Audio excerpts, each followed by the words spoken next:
What is up, ladies and gentlemen? Lynn here, aka iPod One Reviewer, with another episode of Between Gamers podcast. This is, in fact, episode number 38. Oh, you guys are awesome. Thank you for being here. Thank you, viewers, for watching. So, again, we're going to go ahead and get started, and I'm just going to throw this out there right now. Some topics that we discuss will entail real world topics, whereas we will discuss gaming topics. We will also discuss real world topics, some of which may make people uneasy. So, if that's the case, then I would suggest you not even watch the podcast and just stop right now. Otherwise, we're going to go ahead and proceed, and we will go and we will do what we normally do and have everyone introduce themselves, and then we shall start. I'm sure the podcast is not going to be all that long anyway, but other than that, thank you again for watching, and be sure to share these videos. Be sure to subscribe to everyone here on the panel, and on that note, we will go ahead and have Mr. UHC91. What is up, Dre? Hey, Lan. And hey, everyone. It's Dre, a.k.a. UHC91 here. Excited for this podcast. Let's get started. Awesome. All right. We have the Diva herself. What is up, Miss Gaming Diva Kuuppon Stride? Hello. I am still trying to get in the day. It's been a lazy day, so you'll have to excuse my not so excitement. But thanks for having me. And Bayonetta and Smash. What? What? Diva gets what Diva wants. Say what? Say huh? Oh, Lord. Amiibo. Oh, Lord. Next we have Dirty with the blue hair, blue hair, blue hair. What is up, Dirty? What's going on, people? What's up, YouTube? It's your boy, Dirty. We here with some crazy topics, so if y'all can't handle it, go sit your ass down somewhere, and I hope they put Laura Croft in Smash. It's over. Dirty has spoken. No, it's over. Last but not least, as it stands thus far, we have Mr. Will of Gaming, the Will of Blogging, the Will of the Will. William! Hello, everybody, and my name is Will from the Will Ecosystem. Ecosystem. You're just a stratosphere at this point, Will. You're Stratosphere, universe. I don't know. Yes, a galaxy. I don't know. The will of the beginning of time. I don't know. But how are y'all doing today? And welcome, and hope for a good show. Yay! Great topics. Even though I have no idea what we're going to talk about. Oh, So let's do this. All right, who would like to get started? Well, I would like to warn folks this holiday that we always have some interesting moments on the interwebs where certain individuals want to shut down your Xbox and your PlayStation, so be warned, DDoS coming. Yeah, there's hackers screaming and hollering about shutting down the interwebs or whatever, so if that happens, there's that. If you have a Wii U, hallelujah. If you don't, sorry for you. I'll be playing Xenoblade that day. There you go. Also, apparently, I can never say this dude. Hideo Kojima officially left Konami, and he's formed a new studio, and he's working with Sony. What? The ponies can neigh and clippity clop all day now. They got Kojima in their Now watch me, nay. Pony. I'm sorry, but I'd rather shake my Laffy Taffy. But,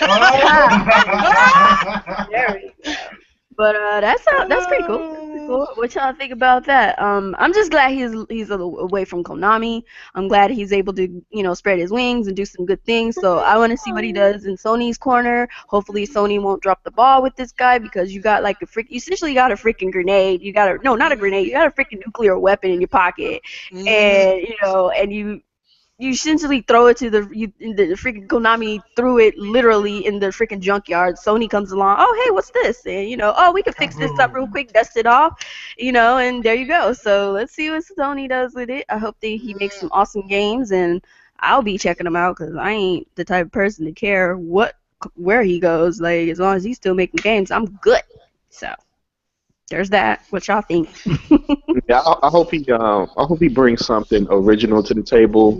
I am a big fan of Metal Gear, but we don't need a clone of Metal Gear. Bring something different. Remember when I hope that dies. Literally, I just hope Metal Gear dies.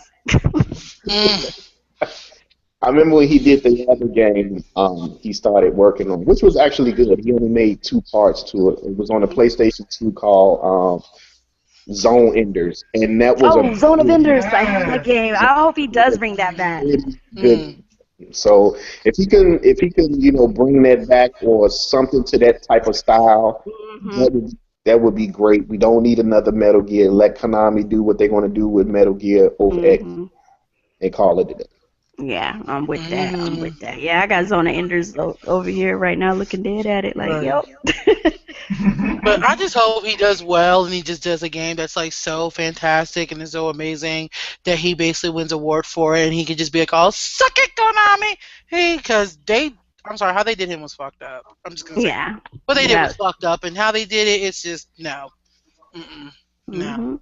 No, that's just foul, Konami. That's okay. Konami, Konami's essentially dead at this point, so we pretty much. Yeah, Konami's like on their last leg because they're literally gone. Only franchise that they really have now to put out is basically Castlevania, and they basically killed that. So. And they ain't got nothing. I'm like, Grand Day. That's a game you barely ever hear about. Yeah, even because they really haven't done, Castlevania series any real justice. Like, I'm not saying the games were bad. I enjoyed the ones that I did play that they had came out fairly recently, but I mean, they kind of shit on all their, IPs and whatnot. It's like they do good with it in the beginning, and now they were trying to focus on the whole Metal Gear stuff, and then they just I don't know why they do what they do, but hey, whatever. They're essentially gone. We can put them to bed and go on about our day because another one bites the dust. Is another one gone and another one gone. Another one bites the dust.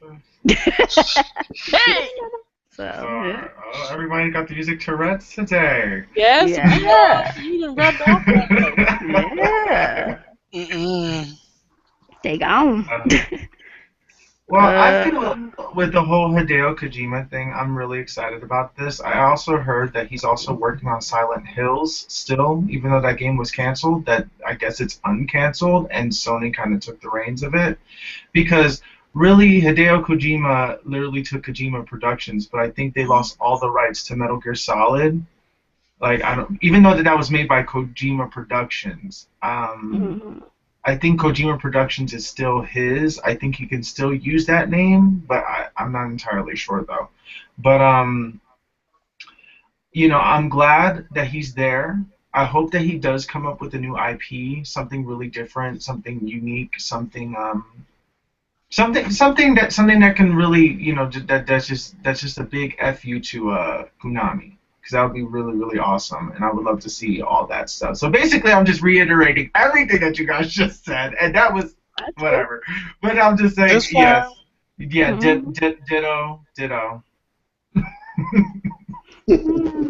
Alrighty then. So sorry.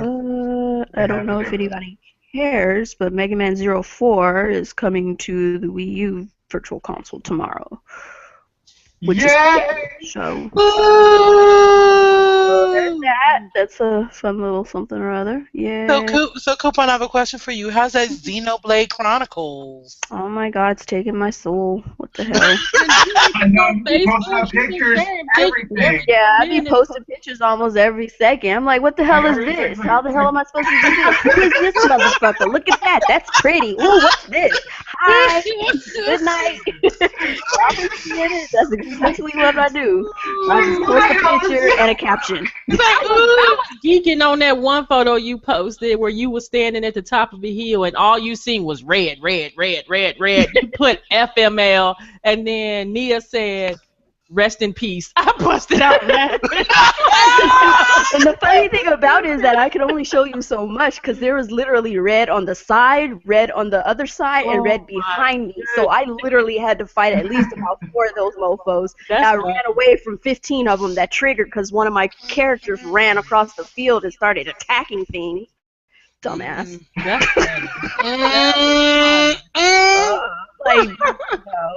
So that was kind of funny. Then the recent post I made was that they had one of these little fuckers literally sleeping next to the freaking probe site that I needed to freaking activate. He's sitting there with his leg, the little monkey, the monkey looking thing just laid out right in front of it. I'm like, oh really? So I'm supposed to tiptoe around you and hope you don't see me. Somehow I managed. He didn't wake up and I booked it, and then I got attacked by a level 50 tyrant. Yay. Oh my. I got dead that day.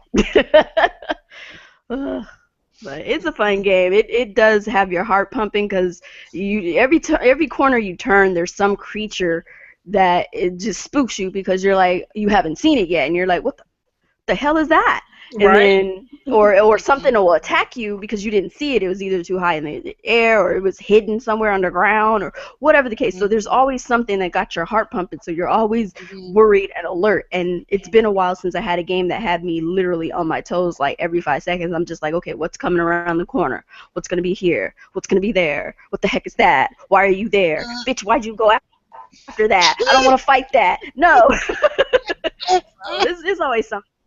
I do have to warn folks that this game doesn't explain a lot of the stuff that's going on. A lot of the explanation is inside the game, and you have to talk to various people to get more of an understanding of how to find things. So, yeah, there's a manual. I didn't read it, so I actually checked it out. There's some things in the manual that do kind of help, so shout out there. But it's not much. And I have the guide. The strategy guide is worthless. Oh, come on! Did I just waste my money? Yes, you did. I'm not even playing. Let me explain the strategy guide. Literally. Okay, so there's a side quest I was trying to do, and I was trying to figure out where to find some materials, right? And so I looked into the strategy guide, and in the strategy guide, it essentially is one page, and it only told you the first part of that mission. The second part, which I was on, was not even there. I went and turned the page. I was like, oh, okay, I'm going to turn the page. There's going to be another. I thought it was supposed to explain to you all the little secret areas. No. It doesn't really explain. I mean, it tells you. It's essentially filled up with a lot of information on like basic, and I mean super basic information. Like as far as the missions and stuff, it kind of guides you through the missions, but it doesn't tell you where to find things or how to maneuver or where to go like a real strategy guide would. Like with the Tomb Raider, Rise of the Tomb Raider strategy guide, it gave me information on how to maneuver around things and what I could do to prevent this or that. This strategy guide just kind of guides you through the story. It tells you, hey, this is going to happen, and that's it. You figure out how to get through it. You figure out how to find this material. You figure out who to talk to. You just figure shit out, but hey, this is what's here. I guess kind of based around, back in the old school days when that's how we play games. It's essentially not really. It's not really helpful, and it helps you with like skills. Maybe it helps you kind of maybe figure out how to level up. But like when I went through it, trying to read it, it tells you about the characters and the worlds and things of that nature. But it's not really a strategy guide or kind of like an art book to me.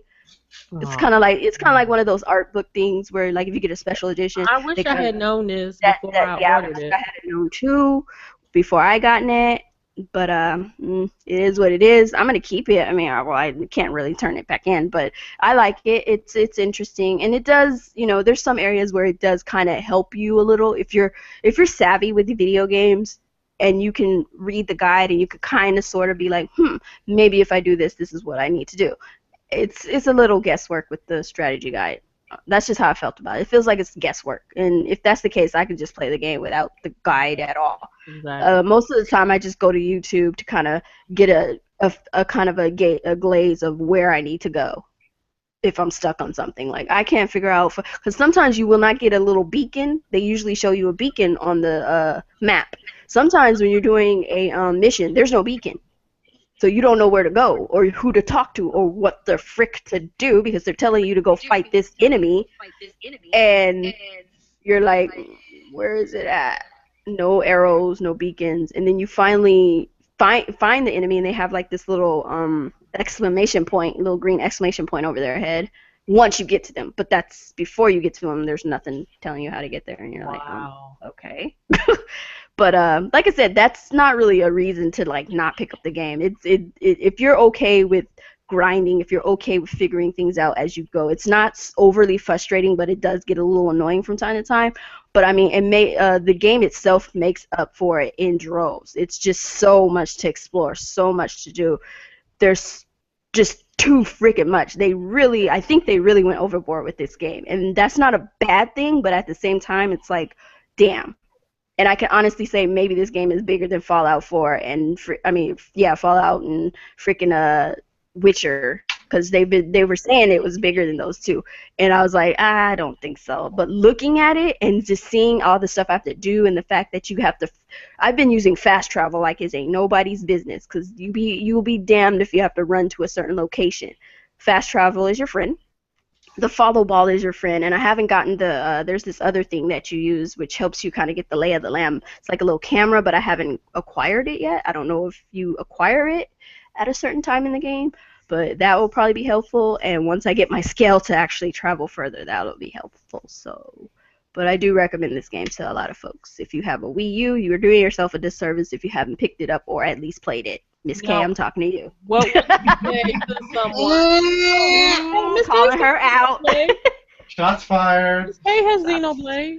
I know. I'm calling her out for not turning it on yet. She said she hasn't played it yet. What would you say to someone that has never played the series? I haven't played the series either. It has nothing to do with the first one at all. Okay. Nope, not at all. The stories do not coexist. The only thing that you will find in reference to the first one is that Lynn wears a freaking Monado blade hair barrettes in her hair, and that is it. So, like, each game is basically a separate story. They are separate from themselves, yep. Oh, thank God. It's like Final Fantasy. I was thinking the same exact thing. Yeah, it's essentially Final Fantasy. None of them have anything to do with each other. So. Dirty, what do you think about it? Have you played it? I played it. What I'm doing with Xenoblade, because I know it's going to be like a bunch of grinding, I'm basically doing it on the weekend, because once I get in from work, I play a game of 2K or MLB or something, and that's it. I'm on the game for like an hour, and I get from work, and that's it. So I leave Xenoblade for weekends. Mm-hmm. Okay. Yeah, So that's smart. I'm on chapter 3 or chapter 4 of Xenoblade. Yeah, it picks up after chapter 3. It really starts picking up.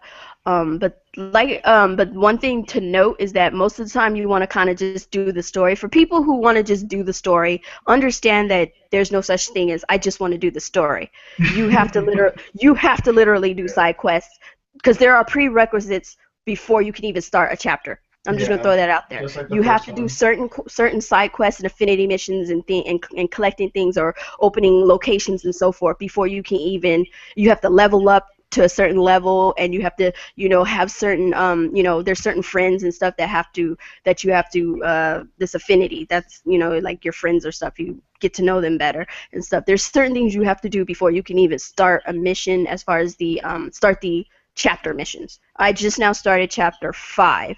And I literally had to run around for a couple of days to get to the level that's required, and to unlock a location that they needed, and to do an affinity mission with someone else. And in between all that, I just grinded, because why not?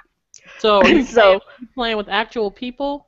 There is a way to play with your friends online, but it's so convoluted that I can't even figure it out for the love of God. That's something Nia figured out, and she posted it, and I was like, no, it's never going to happen.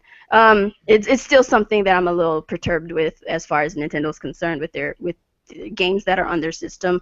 The fact that you have to jump through hoops just to play with friends, even though we're family friendly.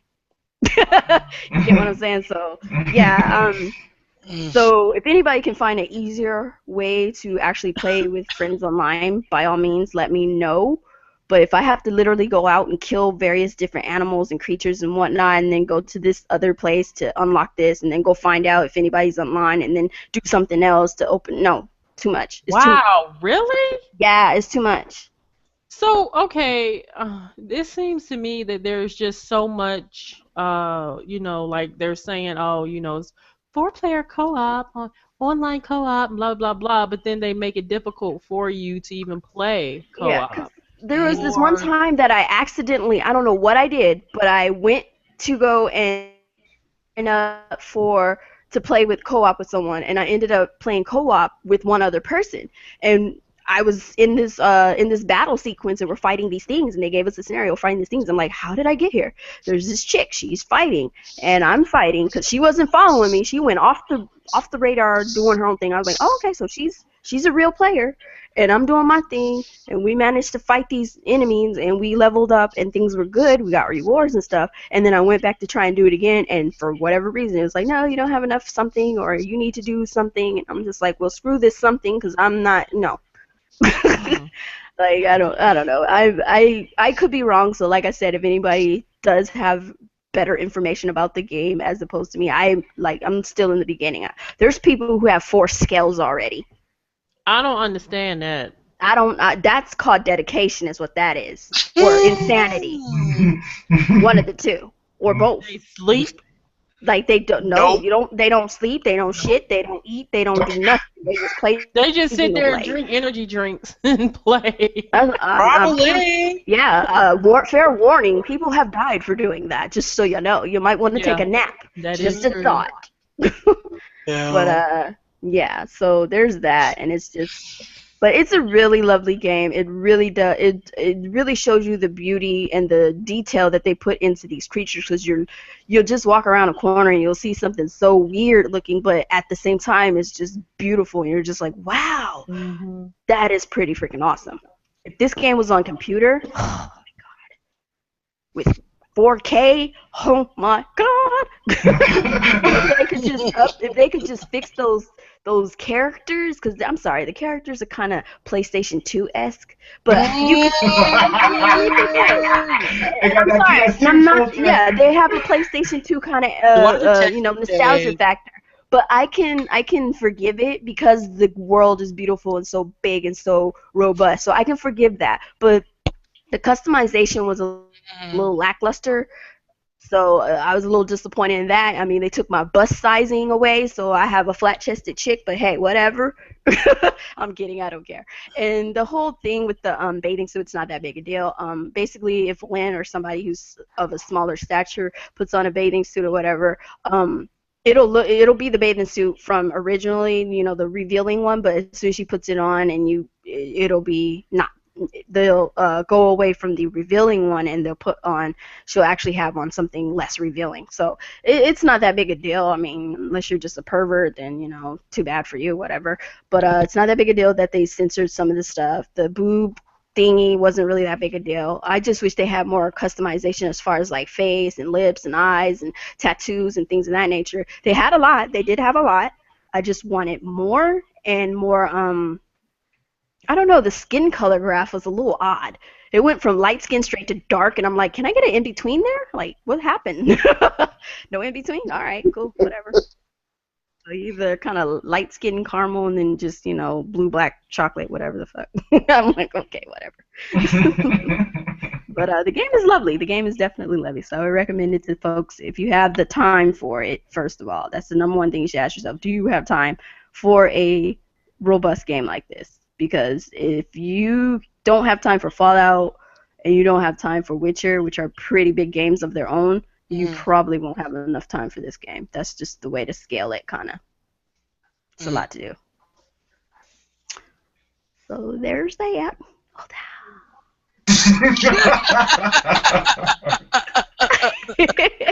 Lord. Oh, she went mute. She went mute. Speaking of the Witcher, I'm just gonna wait for the Game of the Year edition for that. I'm just like, wait for that. Kuuppon, did you get the download pack for it or no?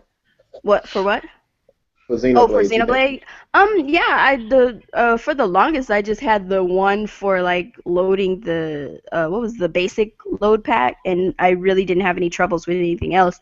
But recently I downloaded all the other download packs and everything's loading fine. I don't really think you need the download packs Oh, so all you that don't really much. need all that because I I was would almost just wondering. I would just get the basic one and call it a day because the only difference I saw is that when you're walking around and like scales or enemies and people, they kind of materialize a little slowly, but it doesn't take away from the actual game itself. It's not like Right. it doesn't slow down the game or anything. You'll just see them gradually appear as you move into the areas and stuff, but that's about it. But Okay. sometimes you'll have enemies pop in and pop out, kind of sort of like you'll be running and then suddenly there's this big monster in front of you. You're like, what just happened? Because he just kind of appeared. But I think that had something more to do with the night and day because I noticed nighttime is pretty freaking scary because you got everything under the sun that wants to eat you, and then during the day you have pretty docile creatures and whatnot, and some fairly not so much. But Mhm. so night and day, definitely. Fair warning: if you go out at night, run. Run! So I didn't download none of Right. them, and You I haven't had mean, any. Well, I I mean, haven't you had. could try it without it. I don't think it'll really make a big difference. It's just gonna, like I said, stuff will just kind of appear slowly. But I mean, it doesn't take away from the game. It doesn't do anything as far as the game slowing down or anything. Haven't had any frame rates with the issues with this game at all. Like not a single one. Right. So that is a definite plus. I haven't had any frame rate issues. It's just like I said, some of the characters will kind of materialize a little, slowly, but they're there, and you go and talk to them, or the creatures will kind of materialize out of nowhere. But Mhm. other than that, I mean, that's not that big a deal to me. Cool. So, So where there's Lynn that. go? Oh, I don't know. Did she go away? I don't know. Lan, you're muted if you did not know. Um. So did we just talk about the Smash now And or Miss something? K said Miss K is got some guests over, so she won't be able to make it. Oh. Yeah. Darn. Alrighty. Oh, she's back. Just Yeah, kind of. I had a phone call. Sorry. Uh-oh. They're saying the actual winner of the of Super Smash Bros. Fighter Battle was actually Goku because Bayonetta only won because she was among the realized characters.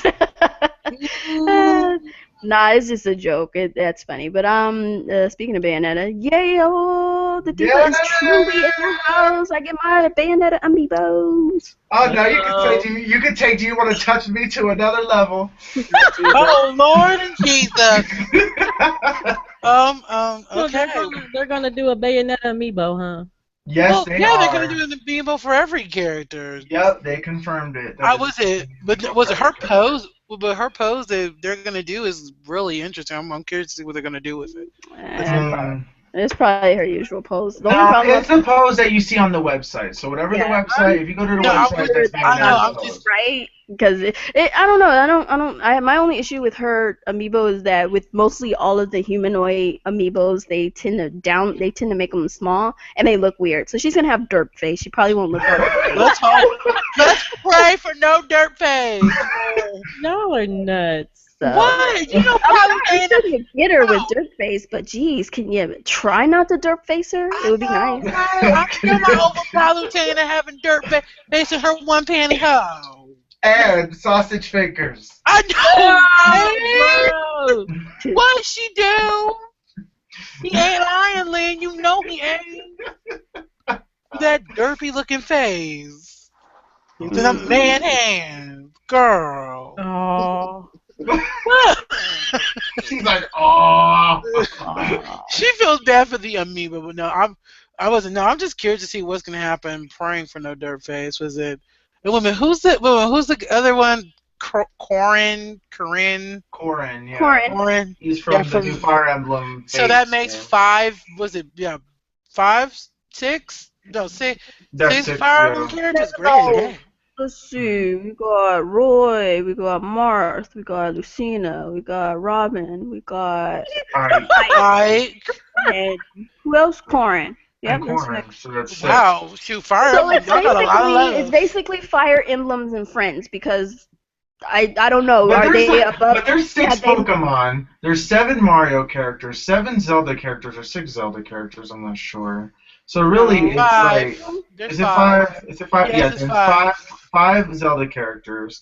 What? You know, 5? Where? yeah, there's Yeah, because Ganondorf, Sheik, Zelda, Toon Link, and Link. And yeah. regular Link. Okay, and Linkle Yeah. was supposed to make it, but she didn't. Screw that. I'm glad. What? I got I'm sorry for Bayonetta. Yes, Linkle can take a back. I don't damn it. understand why did they make that a thing. Like That name is horrific. No, I it's do not just- like it. no. It's the name. I'm sorry. The name alone. I'm gonna just say Linkle? this. The name alone doesn't make sense because this is the because this Linkle was in the book for the special edition of the Hyrule Warriors thingy that I had, and they said that they had wanted to make her, Link's little sister. What little sister do you know is named after their brother or have a similar name as their brother if they're not twins? No, like I mean, or I even don't- if they are twins, that's stupid. But What here's my parent thing, is doing this? But why though? Why did they even make that a thing? Like, I mean, for years people have been like, "Oh, female Link," and now it's like, let's just make that a thing. I'm just like, Well, okay. because they had the platform to do it. You can't just shoehorn her into the Legend of Zelda series and just be like, okay, so she's a thing now. You'll play with her or you'll play with Link. No, they had to do it in something that was non-canon, a little safer, because I would slit their wrist or their throat if they had a shoehorned her in there and hadn't given me a minute to get used to her. So they had to understand that Diva was not having it. So that's She's just like, how the that Diva went. wasn't So having as it. you can see, they shoehorn her into a game that I'm pretty much having a love-hate relationship with right now, because if I don't see any of those characters on Hyrule Warriors by next year, I'm literally going to just disown Nintendo because I'm over it. Like, fuck them. How dare you? But anyway, they brought Bayonetta to Smash, so I'm kind of forgiving right now. But so on a real serious note, it's just you the name. Seriously, y'all thought Linkle was a good idea, or not even linkage or lineage or something, like anything else than Linkle. Like, you couldn't call her Lenny or I don't know, fucking something. Like, the name. I can't even. Fucking please help. Oh my God. I just read something and it really took me aback. Mhm. So, and it may not make sense to some people, but it was funny as hell when I read it. Mhm. Y'all know that basketball player? I don't know her first name, but her last name was Griner. Supposedly saying that her divorce is not final until she proves she's not the father of her ex-wife's twins. Y'all heard what I said, right? Yeah. So here's some of the comments. What in all the fucks? What in all the fuck? Yeah, I can go with that because that's kind of what I'm having right now. I'm just like, okay. Somebody said, WTF, them two bitches right. LOL, I'm confused as fuck. Mm.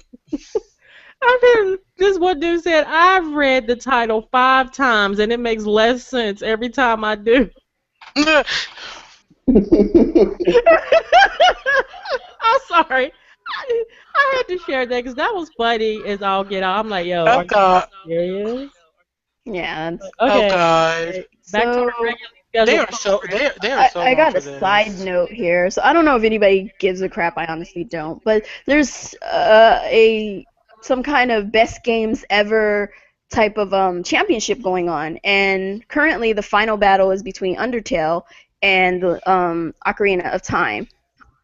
So Ocarina of Time is losing against Undertale, a fairly new recent game, for best game ever championship. This hurts my heart. I don't. Are you serious? Yeah, this is a thing. I don't understand. Okay, no, Well, but it's what just, the it's fuck is mostly the new Undertale? generation. It's But a what new is generation Undertale thing. anyway? What is it? I'm confused. I don't know. What is it?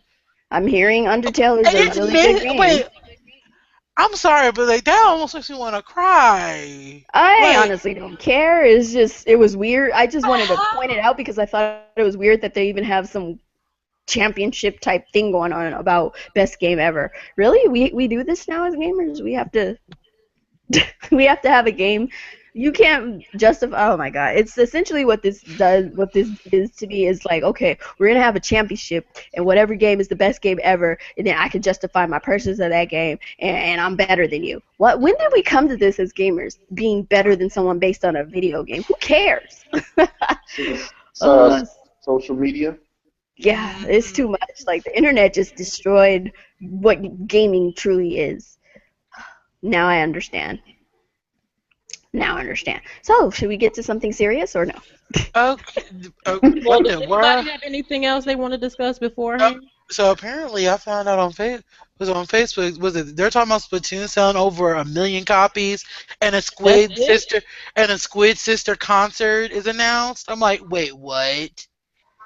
They're gonna make Callie and Mari like what? What? Mm. I don't even want to We can know. go to serious. I'm gonna pretend like I didn't hear that. That was Let's- being Japan because I don't see it happening I don't nowhere. understand why. I hope that's not real. Let's pray that no. What they gonna do? Say stay fresh and show the what? Oh my god, I gotta show Stay you something. fresh. So I'm about to screen share something real quick. Be If you guys could fresh. take a look. I'm gonna screen share something. I want you to take a look at this. Let me know when you see it. Oh my god, does it say pay FF for Final Paint? Press FF to pay respects. You got Corin and freaking Cloud, and you got freaking Oh, Snake. that is so That's They should have Bayonetta over here off to the side too to be like, hey, I took your slot. yeah, she should be over there smoking a cigarette or something. Or something, or just chilling on the corner with her guns, like whatever. So yeah, there's that. The memes have been pretty awesome. So do you want me to get? I guess I'm gonna bring up something serious if you guys don't have anything else, real quick. This is where everything gets uncomfortable. So for those of you who don't like to talk about various uncomfortable topics, I exit stage left because I don't care. Anyway, so. So apparently, in an article it says White Sam's Club shoppers demand safe space away from so-called racist blacks. So essentially, yep.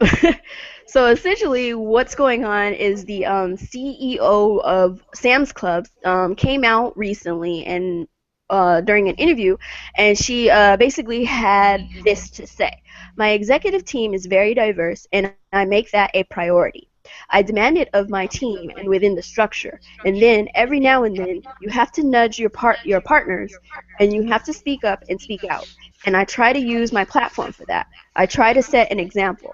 I try to mentor many women inside my company and outside the company because I think it's important. And I talk to my suppliers about it. Just today we met with a supplier, and the entire other side of the table was all Caucasian males. That was interesting. I decided not to talk about it directly with the suppliers, folks in the room, because there were actually no females, like levels down. So I'm going to place a call to him." So essentially, basically, she said that, and we get comments on Twitter like this from what we call white America, or the white side of Twitter.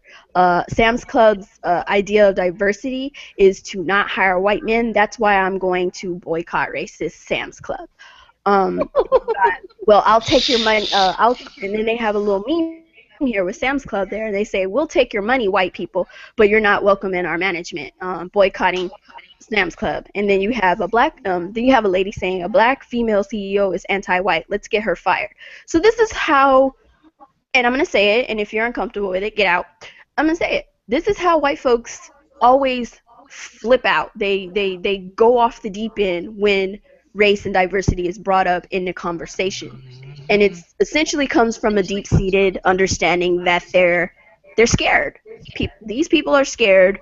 Without a benefit of the doubt, they are scared that in some way or fashion or form, black folks will get tired of being in the situation they're in, and reparations will come in the form of blood, meaning we're going to go out and we're going to mass murder these folks. That's what they think. Or we're going to rape them, pillage them, kill them, do all the things they did to us, but worse. That's what they feel, and that's just how I feel that they feel. I could be wrong, but I don't care. But that's how I feel about it. And she didn't say anything about not hiring white men. She said nothing about not hiring anybody of European descent, whatever you want to call it. She simply said she just found it interesting that talking to her suppliers and seeing them from the other side of the table that they were all male and they were all white. She had an issue with that. Why does it have to be that way? Why can't we have a diverse group of people of all shapes, walks, and forms to be able to be in these positions so that everybody gets a seat at the table? And I understood very well what she was talking about. She wasn't alienating anybody. She wasn't calling anyone out. She wasn't saying she isn't going to hire anybody because of their skin color. She wanted them to have the the know-how and the ability to do their job. But she wanted to make sure that everyone had a seat at the table, that everyone has the I guess that everyone gets a chance to be there or whatever. So this is just essentially the quickest backlash I have ever seen of what is the term? Reverse racism? I don't even know what that means, but okay, we'll just say it's a thing. And these people are outraged, and the number one thing they want to do is get someone fired for speaking their mind. But the juicy part of it is that the CEO, Doug McMillon, who is also Sam's Club, what is this? He owns also some. He's the Walmart Stores Inc. CEO or whatever. He also operates Sam's Clubs as well, and he says, for years we've asked our suppliers to prioritize the talent and diversity of their sales teams, calling on our company. Roz was simply trying to reiterate that we believe diverse and inclusive teams make for a strong business. That's all there is to it, and I support that important idea. So you have another man who, I don't know if he's white, black, it doesn't really fucking matter, but he, being a male anyway, agrees with her and says that yes, there should be some more diversity in these higher places. And I don't just think it should be just diversity there. It should be diversity everywhere. Like, we all should. I don't know why we're still talking about this shit even this day and age, 50 years later from, I don't know, civil rights and shit's still not right. 75 years later from people getting strung up on trees by the neck and whatnot, and still nothing's changed. 500, 400, 300, whatever the fuck years of people being thrown on ships and within 18 inches apart and giving birth and throwing up and doing whatever it is that they do in those ships, being brought over to be treated less than fucking animals, and we're still talking about this shit. Don't you think that's a little weird? We still gotta talk about this shit. I know most of y'all out there didn't have anything to do with, slavery and all that shit, and you want to believe that you're not racist and that you're not, an evil person. We all want to believe that, but you have to pay attention to your actions and what you say and what you do and how it affects people around you. If you're not conscious of that, then yeah, you're fucking racist. Sorry. Just is what it is. You don't like hearing it? Like I said, you have every means of getting away. And that's the one thing that white folks need to understand. They can turn it off. They don't have to listen to it. They don't have to deal with it. But us being black folk, we deal with it every day, and we can't get away from it. It's on our TVs, on our computers. So everything that we do is in our schools, it's in the law, it's in society, and it's deep, deep, deep within every single last one of us on this planet Earth, world fucking wide, and we can't get away from it. So guess what? Neither the fuck will you, because we're gonna keep talking about it. And I'm done. So, what do you guys feel? Did she say anything out of place? No, she said nothing wrong.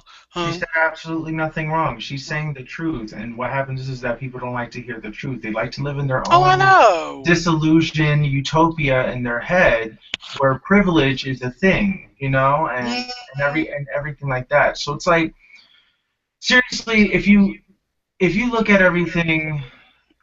White people are portrayed in the media. White people are portrayed in everything. In everything. Movies. They play the lead. Everywhere. They play the Prince Charming. They play the They play the Dance Well and the You saw the uproar. They're all in video games. Look, they play. You saw the uproar that Star Wars got over having. Oh my God! They even had to edit. They had to edit. Let me tell you another controversy. They even play Egyptian people. There's a movie out there. It's called I want to get everyone's opinion though on on what Kuuppon had just discussed before we talk about anything else, though. Okay. So you go ahead and finish, Will. Well, what I'm just saying is that, racism is a part of this country. It's a thing, and we need to stop pretending that it doesn't exist, because it does. The thing is that people are afraid of people. People are afraid of other people.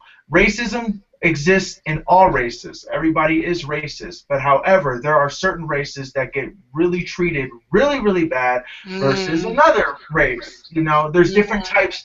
There's different types. There are times that are people that are comfortable with certain other people. There's ways that people get portrayed in the media.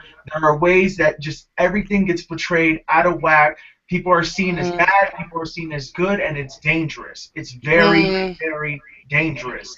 And there's been people who are like, it's not only, it's everybody. Everybody is being thrown under the bus in some type way, shape, or form.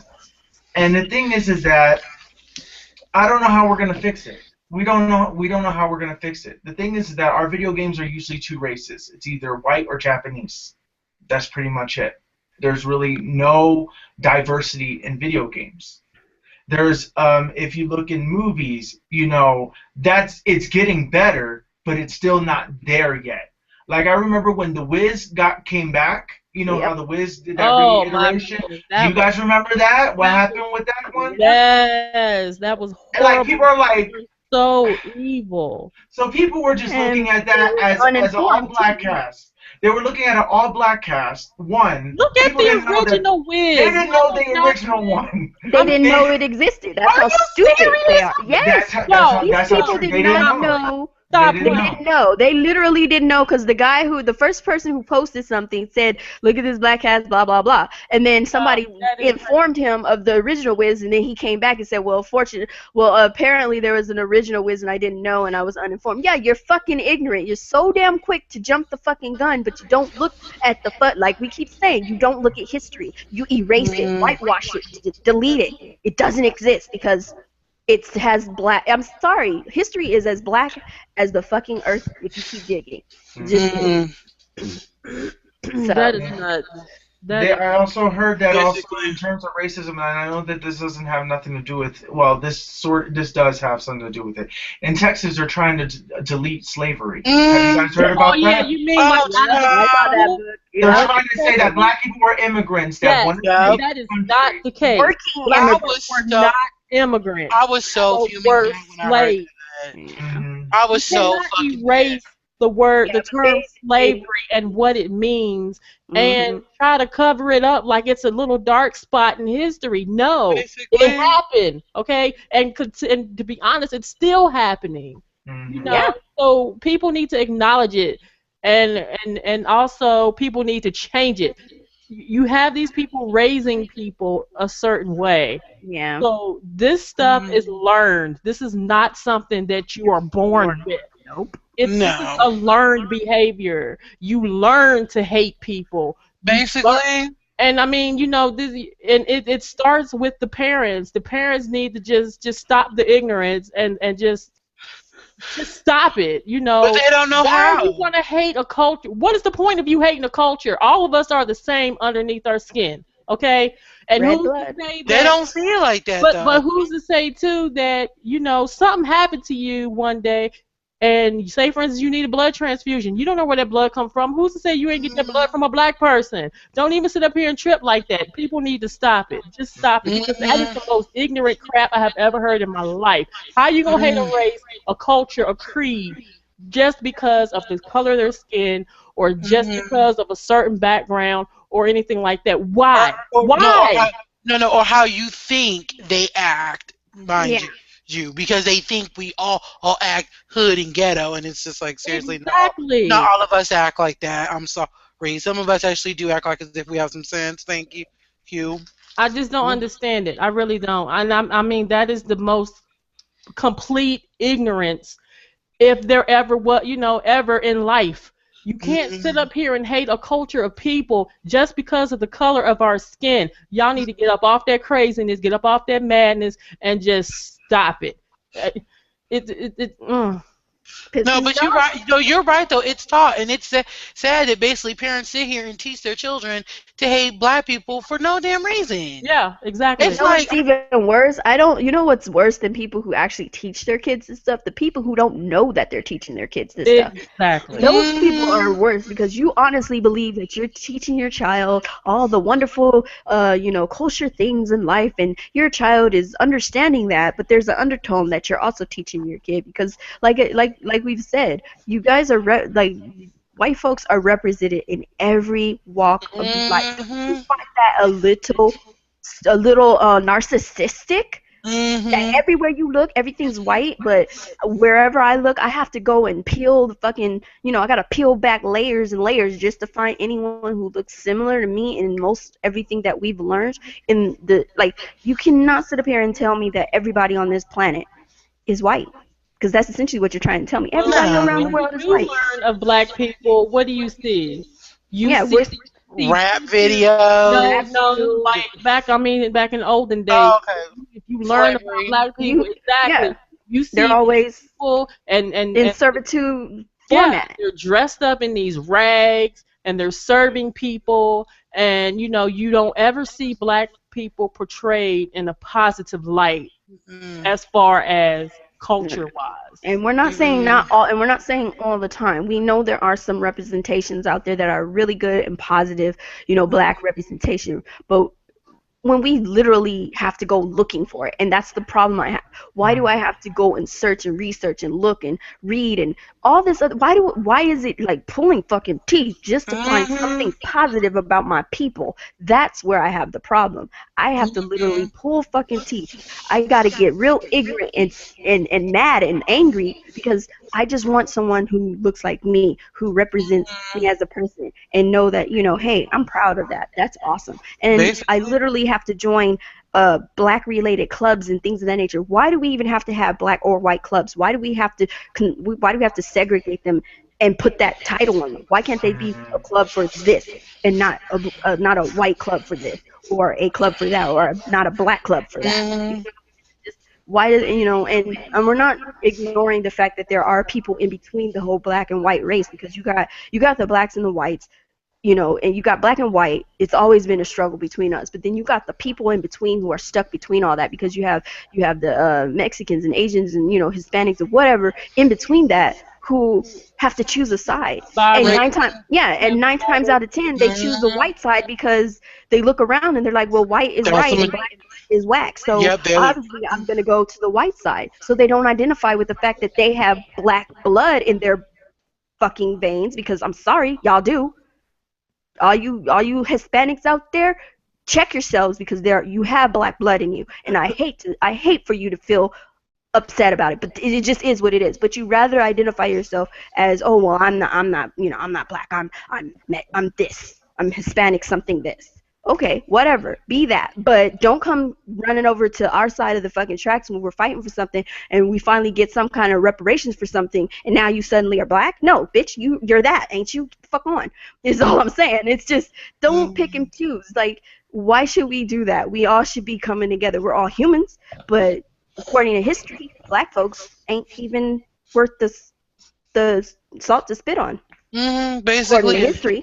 No, and what gets me though, and like I said, it is just that what upsets me is just that when it comes to stuff like 9/11, they always want to say, "Oh, don't never forget." But when it comes to slavery, it's get over. Oh well, that's old. Oh, it's old news. Oh, whatever. And I'm just like, seriously, I'm just so. Well, what about our 9/11? That's our history right there. Here's what I got. What about our 9/11? When you destroy Black Wall Street, what about our 9/11? Y'all don't talk about. Y'all don't know nothing about that Black Wall Street. They bombed a goddamn fucking city in America that was that our folks, our people, built up to do for themselves when white folks would not let us have a fucking leg to stand on after slavery was abolished, all that good stuff. So, we set up our own fucking shit. We had our own businesses, all that shit going down. We had our own Wall Street, and they motherfuckers got mad and got scared and everything else under the sun and came the fuck over there, started a damn riot, started killing people, and bombed that fucking city. Go look it up. Black Wall Street. Check it out. Because you don't know your fucking history. That's what's wrong. And it's just so sad, and it pains me. It makes me just rage. But at the same time, I kind of get it now. I kind of get it. White folks, I'm sorry to say it, y'all are just terrified of reparations. You're so terrified that we're going to do something unbelievable to you once the tables have turned. And you know what's wrong with that? We're not doing shit. It's coming from a different source. It's coming from somewhere else, because what you put out in the universe comes back tenfold. So just understand that everything you throw out there, you're going to get it. It's a yo-yo effect. Get ready. I'm just going to sit back and watch what happen. But it's just sad that we're just repeating history over and over and over and over again. And it's not, and I don't want to put this all in certain white people. It's a certain demographic of folks at the higher level that have incorporated this into our society. And it's got us hating each other when we should be looking at them and fucking they shit up, getting them the hell out of power. Why are they there?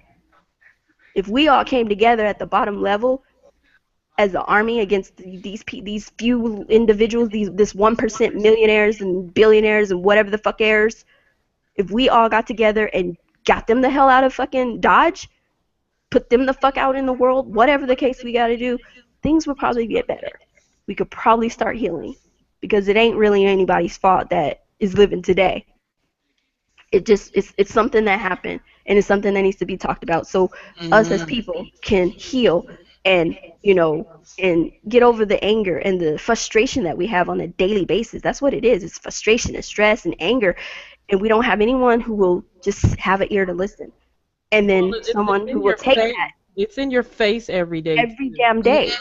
You've got all this injustice going on, you know, with people of power and the things that they're doing, or seemingly, I'm gonna say seemingly doing to folks, you know.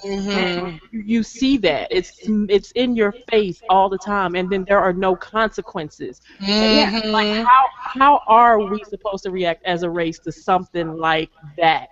There are no consequences for certain actions, and you know, it's like that is not something that can be ignored anymore, because it's there, and it's a everyday occurrence, and it's happening far too much. Something needs to be done. And I don't want to hear this concept, well, you have a black president. He is what I like to call a blackface. And I'm going to say it. This is going to make some folks very uncomfortable. And a blackface is essentially someone who plays the, you know, who's in front for the black folks to make you guys feel comfortable, like things are different and things are, you know, going in a good way, except for, haven't you noticed some of the things that have been happening behind the scenes with Obama and you know, presidency? I'm not saying he hasn't been doing a good job. He's been doing some good things, you know, here and there, but there's not been a very lot of things that have changed over the course. It seems like things are getting worse as far as the front, with cops wanting to kill us. I don't know why, but hey, there's an agenda out there somewhere. Somebody told somebody something, and now you see everywhere, you know, black folks being killed by cops. Oh, well, you guys have attitudes, or you guys provoke it, and I understand that. I really do understand that talk, but that is not what. That's not always. That's not what is. That's not always the case. Well, you know, the little boy who got shot because he had a BB gun. I understand the cop was probably, you know, a little cautious, or whatever the case you may be. But really, you couldn't have just stunned him with your stun gun, because they have one. Have orange tips on them, so you know that they're. Yeah, so you should know that they're a toy gun. But even so, I'm going to give, this is where I play devil's advocate. I'm going to give you the benefit of the doubt. My thing is, even when you come across a situation that may seem dangerous to you, why is it the first thing you want to do when you see someone of color, you want to kill them? Why is that your first thought? And that is the first thought. You want to kill him. Oh, this black guy did something. Let's go kill him. That's your first thought, and you can't tell me that isn't. Because the first thing you reach for is your gun, not your tambourine or whatever the fuck, your little baton, not your fucking, you know, stun gun, not your pepper spray, not none of that. Bags, nothing. I can tell you why.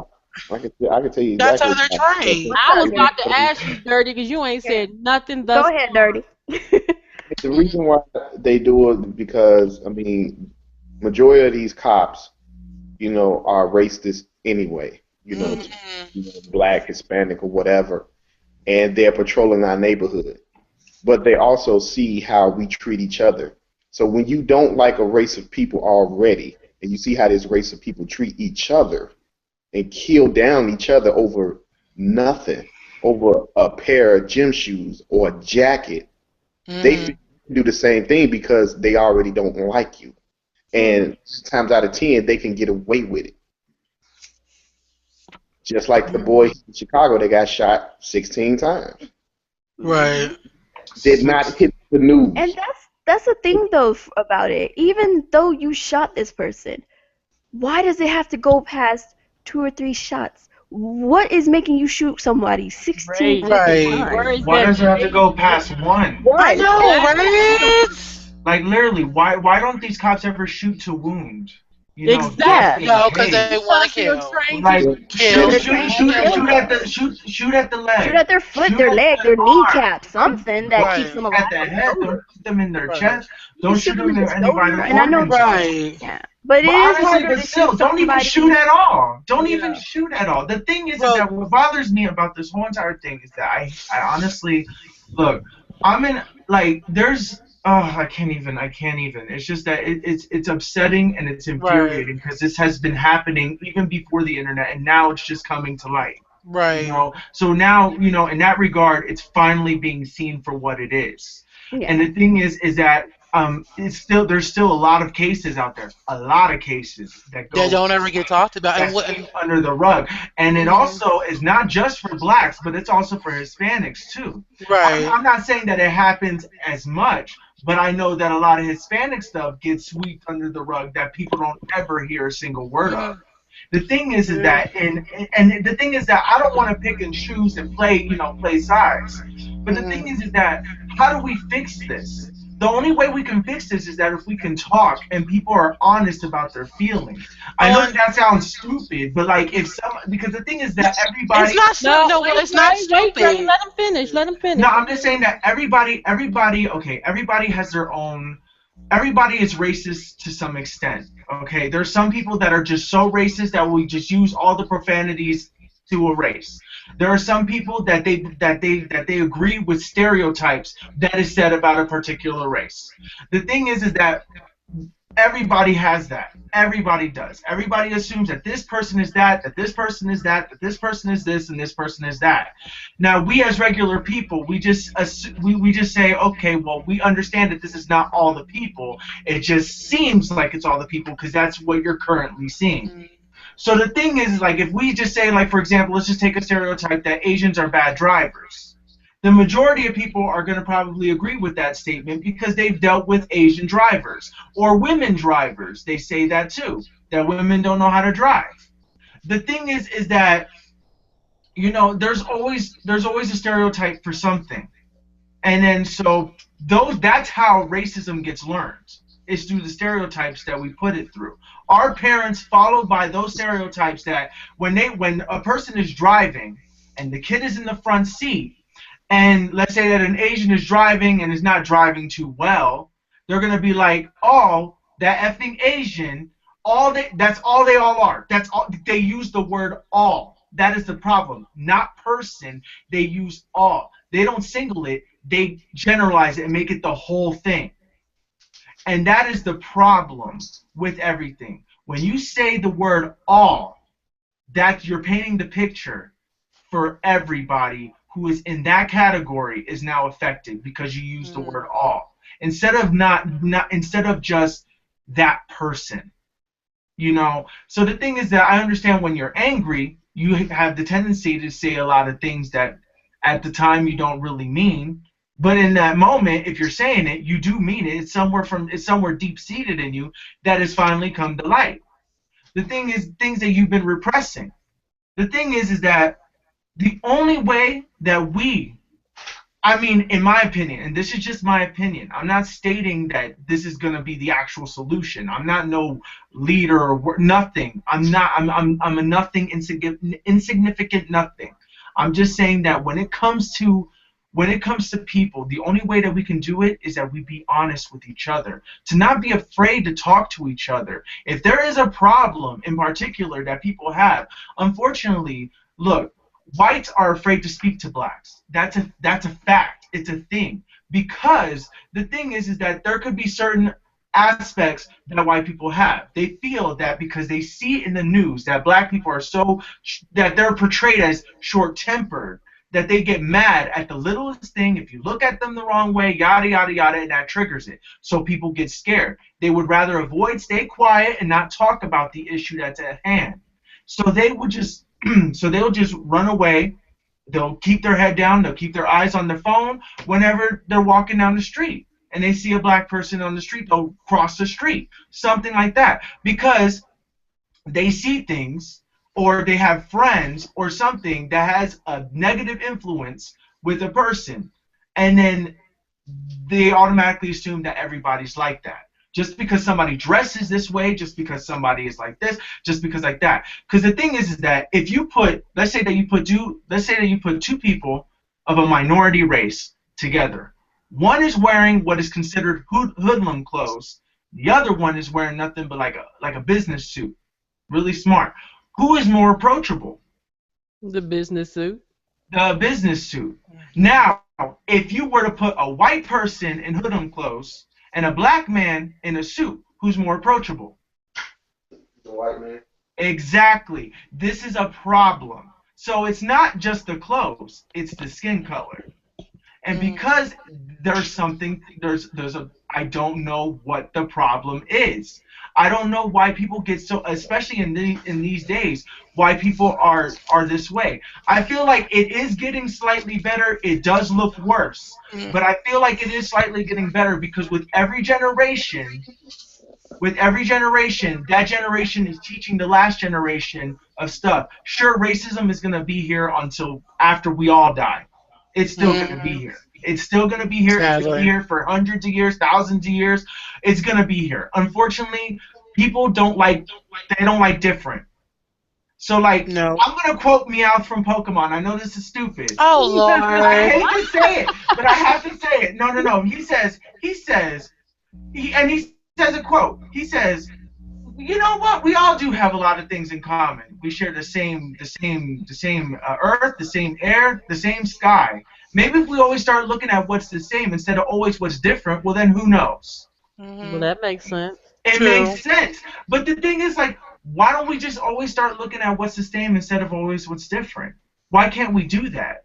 But the problem is that we have literally stereotyped ourselves to such a degree that we need to be our own individual person. So first off, you asked a Hispanic person. I'm sorry, I'm going on a tangent, but let me just finish this point. Okay. You asked a Hispanic person, right? And I understand this because me and Dre had this conversation before, and and I admit that there's times where I get a little, upset. If you were to tell a Puerto Rican, a Colombian, a Spaniard, any other thing that they are a Mexican, that angers them. The thing is that people got to understand that not everybody has, they're not there intellectually. They're not there where they know all the countries. We have to expect to know every country and where everybody comes from. That's why we call it Hispanics. So you're Hispanic. But then there's some people that get upset with just the word Hispanic. Like apparently I talked to my mom, she doesn't like to be called Latina. I noticed that. And I'm like, why not? And she says, I don't like to be called Hispanic either. I'm a Puerto Rican. I'm like, but Mom, I get where she's coming from, but you can't. But the thing is that there are people that they get mad at certain things. Like there are black people that do not want to be called African American because they're not from Africa. They're not from Africa. There's other places, And the thing is that it's ridiculous because. Everything is so backwards and forwards, especially with our country. And the reason why it's a problem in our country is because we're the only country that mixes so much. We have freedom of religion, we have freedom of all this stuff, freedom of this, and all this stuff. And of course, when you collide many, many races and many, many cultures and many, many backgrounds with many, many different things, it's hard. It's really hard to make it work. Well, I'm going to chime in right quick, Will. And when you were speaking about the stereotypes, well, I've noticed, too, that a lot of times we tend to stereotype ourselves. All you got to do is look at your feed on Facebook. All you see is a bunch of videos of these young females fighting over bullshit, excuse my language, And then you have people fighting over nothing. Young folk, old folk, it don't matter. Right. And what's the first thing people yell as they're videotaping? World Star. Thank you. You Mhm. know what? Brewer. This off about our Right. culture, how people tend to glorify the negativity. You're gonna sit up here and you're gonna videotape somebody getting their ass whooped or getting stabbed or whatever the case may be, and you're gonna yell world star. Or for instance, that one video where this dude supposedly shot up heroin while he was at a light, and dude go pop him in his head talking about, yo, this dude dead. This dude dead, and that's all he did was yell the whole time. This dude dead. You dead, nigga. You like really? Are you serious? So rather than you try and help the man, maybe call the cops. You're gonna videotape, and I swear, if I had a penny for every single time that man yelled, "This dude dead," I would be a millionaire. I mean, it is just sickening and is utterly It's ridiculous. The sad. type of stuff that people record, put on the internet, and then we wonder why we get generalized in certain categories. True. We wonder why, you know, people look at us in certain light. You know, And I've been saying it for the longest. yeah, a lot of that does have to do with what we are doing to ourselves. Right. Recording each other, fighting each other, or whatever the case may be, you know, or somebody that, you know, I mean, it's just ridiculous. This this should not be. You know, Right. just because every Joe Schmo have a camera, now they want to be a cameraman or camerawoman or try to initiate some crap so they can have something to put up and don't throw themselves in the video. World star, nigga, world star. Are you serious?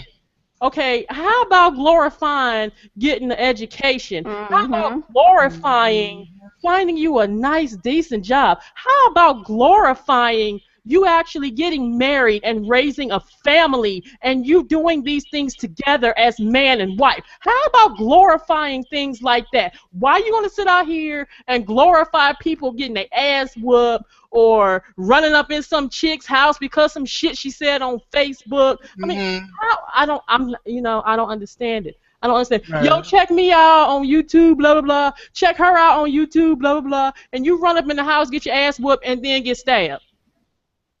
I mean, you know, I don't understand. Right. If I you don't if understand. if you glorify that, you know what I'm saying? If you don't glorify the negativity in the black community, I see, like, you know, with, you know, black people. Well, I don't call them black people. I call them niggas. 'Cause Yeah. it's black and Got there's a point. niggas would tell you a coon because you're not out, you know, terrorizing the fucking planet. You want to have an education.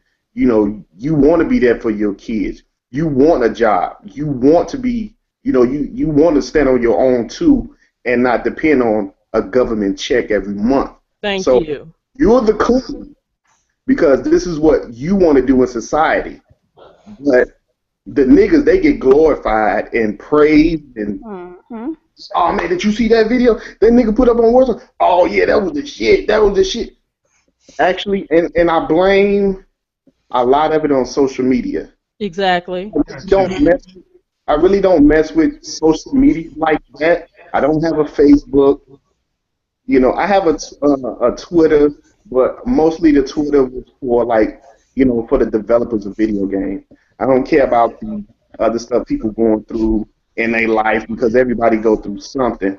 But unless you tell me personally what you're going through, then we can have a conversation. I just don't want to open up a Facebook and, you know, You thousands see of everybody's drama daily. Because that's what it's turned into. Everyone just talking about all their problems, and I'm like, nobody cares. Seriously. But what really gets me with social media is there was a woman at work. She put on Facebook. Another lady was telling me she put on Facebook. Oh man, he must be really whooping her ass upstairs because it sounds like they about to come through my ceiling. So the other lady at work said, well, why don't you call the police? and she put like a question mark, like, what? Why should I have to call? I'm not getting involved. Okay, you hearing as a woman, you hearing another woman, the shit stomped out of her. Well, it sounds like they're about to come through your ceiling, but you don't want to get involved. But you posting about it on social media. You already involved. But then you're mad at the other woman for telling you to call the police. Then why the fuck did you post it? And from a woman that you said been in that situation by getting your ass whooped, you should understand. But then again, you can't talk to niggas. What you say stays. You know, the thing is that in social media, that is the worst. Honestly, you know what, Dirty, you bring out a good point, because when it comes to social media, yes, social media does do this, because look at all these Donald Trump people. The Confederate flag. Every time when something big happens in the news, everybody's talking about it. When everybody talks about it, that's when you see everybody's true colors. Because since they're behind the keyboard and not in front of each other's faces. Yeah. Right. People get brave. Exactly. Right. And what is the worst that can happen? What? They're gonna block you? That's it. Whatever. But those same people ain't gonna say that stuff in your face. Oh no, they're not. They're gonna have a completely different person than what they just said. Like, look, I just got this. Look what I just saw on my Facebook. Somebody just posted this up on my Facebook, and it was something that Chris Rock said. Dre, I don't know if you've seen this. No. But it says, this is a quote from Chris Rock. White people must start owning their actions, in quotation marks. Owning their actions, right? And then here is, I'm assuming, a response. I don't know if it's a continued thing. Maybe I'm reading this wrong. But he says, yeah, we need to stop feeling guilty for shit we didn't do. It was black people who sold other black people into slavery, and the first slave owner in America was black. All the ghettos in America are run by Democrats, and more white people are shot and killed by cops than are black people. Last time I checked, it was black people looting their own businesses and killing their own people. So tell me again, who needs to start taking responsibility for their actions? Can I interject with that, though? Go ahead. Okay, now basically this is kind of also going back into the problem of it as well. Now, like Chris Rock said, the problem is just that people want to downplay racism, and they want to try to say, oh, well, like, for instance, with the cops. They're like, oh, only a certain percentage of cops only a percentage of black people get killed by cops. More black people get killed by black people. I'm like, at the end of the day, it doesn't matter who's getting killed. It doesn't matter one person. At the end of the day, somebody is being killed. Someone's life is lost. And to sit there and say, hey, well, what was it? Oh, this is worse than that, or whatever. No, don't downplay it. It's all bad. Seriously. And to sit here and to downplay and be like, oh, it's really not racism. It's like, seriously, that's a part of the problem. They want to downplay it. They want to try to sit here and say that we're worse and we're the monsters. And I'm sitting there like, for real? But you know what? I'm gonna say this one thing though. Let me say this one thing. This whole thing where people want to go back to the whole, well, black on black crime this. Do you guys understand that the whole reason behind the killings of black people on black people is a self-hatred thing that was learned over years and years of slavery and brought down between various, generation upon generation, and learned and tried and true. It's just like racism is learned. So is self-hatred. And that's all it is. It is self-hatred. I see a person who looks like me who reminds me of how worthless I am as a person, because these people over here see me as less than a human fucking being. So you know what I'm going to do to you? I'm going to get rid of you because I'm tired of looking at you. It's just the same thing. It's a learned experience, but I'm not saying it's okay. Don't get me wrong. I'm not saying it's okay, but you have to understand the fucking disease that's underneath. You got to find the problem underneath all that. But they use that as a means to justify why black people are being killed by cops. That is not a justification. They're all bad. Black people should be killing each other. We need to learn how to love each other and build each other. Whatever happened to us being a community when we used to raise children together in a freaking community? I miss those days where I could go outside and play amongst my friends and whatnot, and there's some little white kids there too and whatever, and if I do something wrong, guess what? The whole fucking community knew about it, and I might get my ass whooped by the whole damn community, but I knew not to act a fool at the end of the freaking day, and I respect that, that that growing up that way. I respect that, and it made me feel better about myself as a person, as a black woman, and all that good stuff, because I knew that I knew I was being raised by a family who cared, and in a community that also cared for me. And I don't understand why us as people, not even just black people can't come together as a community and help I raise think it's these deeper young, than that, wild though. children. What's up? I think it's deeper than that, though. I think the issue that you're dealing with at hand is called post-traumatic slave syndrome. Yep, I read that book, This is a byproduct of being a slave. And once you are free mentally, our self-esteem has been tampered with. And when you tamper with the self-esteem of any human being, ultimately they're going to revert to self-hating themselves. It's actually a byproduct also of our society in which we live in and what we value. Black people, we don't value ourselves, but we put value on everything else that isn't associated with black. We want to wear Timberlands, we want to make the videos, we want to drive the nice cars. That has nothing to do with who we are, but we require these things to build up our self-esteem. And our self-esteem has been obliterated.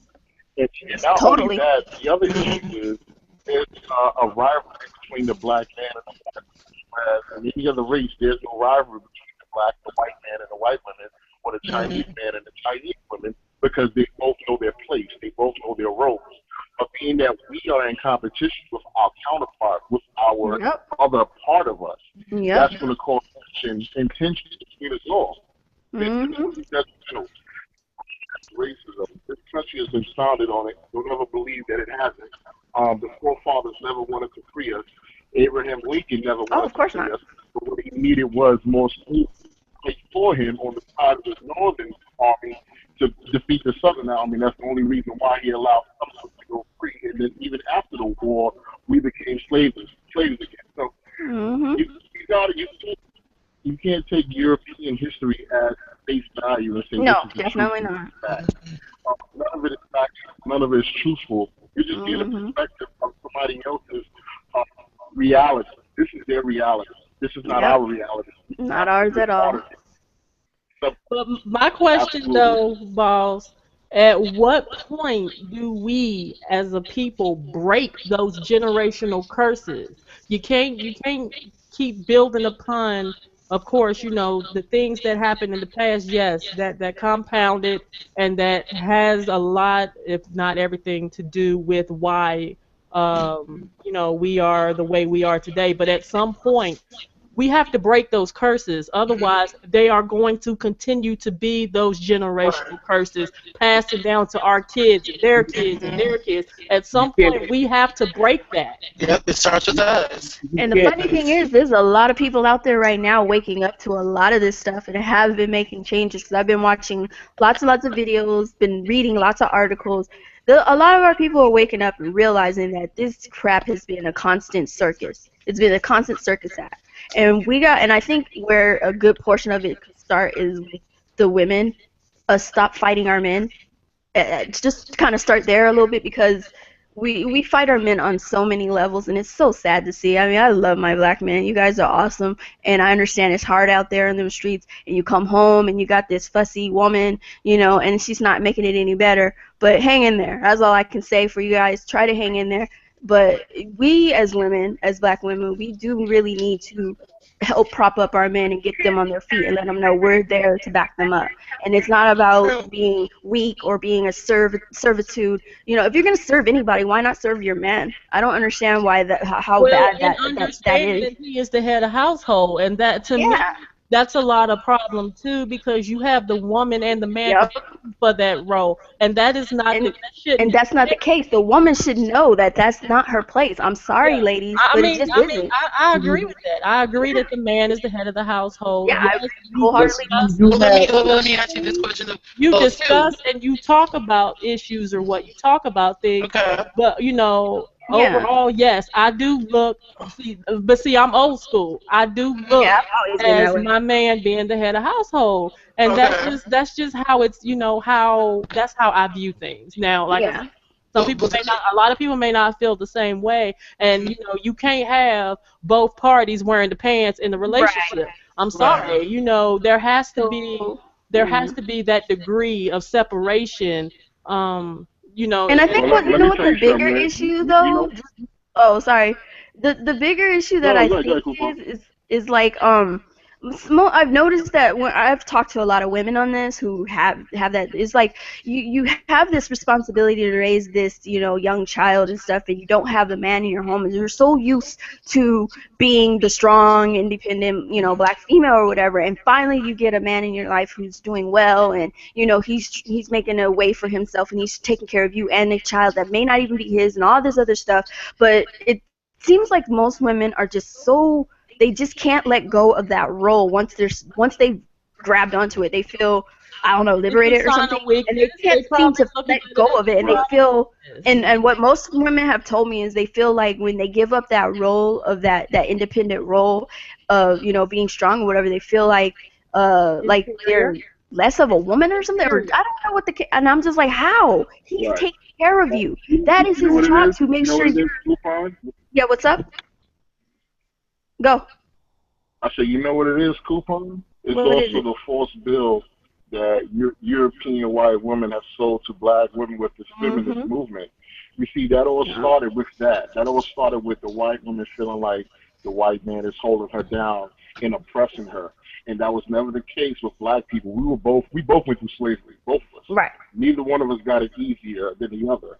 So what happened is, when the dominant white society took the black man out of the home, whereas they didn't need to have him in the home to be a family unit, and brought the welfare system in place to replace him, that destroyed the whole ecosystem of family. Because then now the black woman feels, I'm independent. I don't need a man because look, the welfare system's provided for me, aka Allah, your white daddy. You see what I'm saying? Yep. So that's where The that white comes in, man is and paying that for it. kills any type of cohesiveness that the black men and the black women can have, because guess what? Now she already feel I can be by myself. I can raise my child by myself. Whereas in the past, you needed both parties. But you know what's the crazy part about that? We don't look at how white couples are structured. And white couples are structured this way. The white man is always going to be the head of the household. But black women don't want the black man to be the head of the household. But then they say they want a man. But then Right. when they get a man, They they don't can't treat deal him with like the one. fact that someone is. Yeah. Exactly. Causing all kinds of strife and stress that he doesn't need. And I'm not saying that us as women don't have the same thing. We get it in a sense. You guys get it worse, I feel, but in a sense we get it on a really weird way. The way that racism and all this stuff affects us is on a different level because we're women, first of all, so we're oppressed in that format, and we're black. So it's like And the we're viewed as tools. We're, and we're, we're not, always we're not viewed as people. We're not viewed yeah, as like we're in viewed. media, they view us as a kind of like either a sex object or a slut.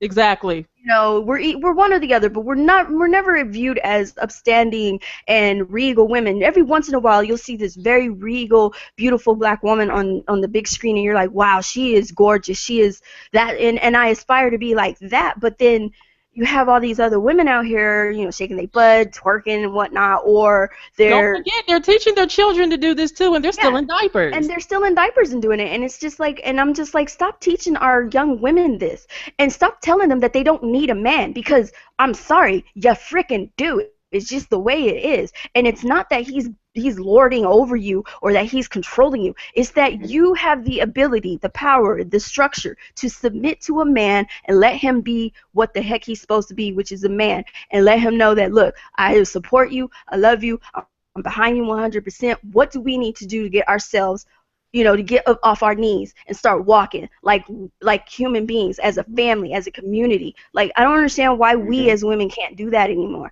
And and it's sad, and that's why for so long I've just been watching. I've just been sitting back and watching. I'm just like, this is so sad, because we used to have Big Mama. I miss Big Mama. What happened to her? She's not here anymore. Right? We have young Exactly. women giving birth to children at such a young age, and Big Mama's not there with that wisdom to let you know when you are wrong, because she didn't And to care. kick you in your ass when you need it. Let you know you're wrong, right? You need to let that man in this house, and you're using these children to get back at this man who hurt you. So what? He hurt you. I get it. I understand you're hurt. But is it the child's fault that you're hurt, or is it something you did? Look at yourself first. If you could look yourself in the mirror and say without any doubt that you didn't do anything wrong for that man to do whatever it is that he did to hurt you, then okay, cool. But it's still not the kid's fault. It's still not that child's fault, and that child deserves to see their father, and vice versa for men who are single men who are, not letting their children see their mother. And don't talk bad about the father or the mother if they're not in the home.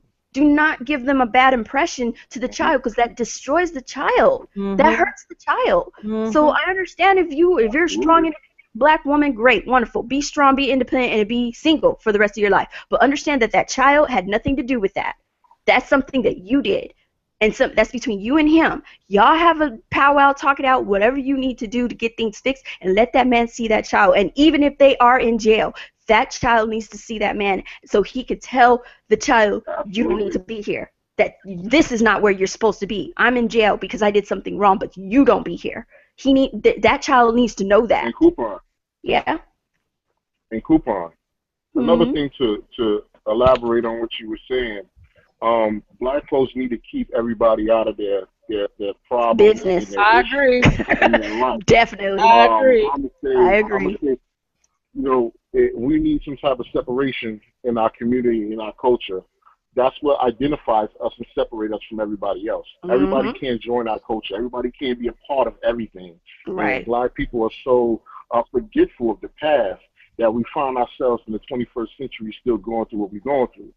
This is one of the biggest issues that I also have with Black folks, that, we're willing to put a man on child support. Now, by any means, if you got a deadbeat father or a deadbeat baby father or husband and he ain't doing what he's supposed to do, by all means do it.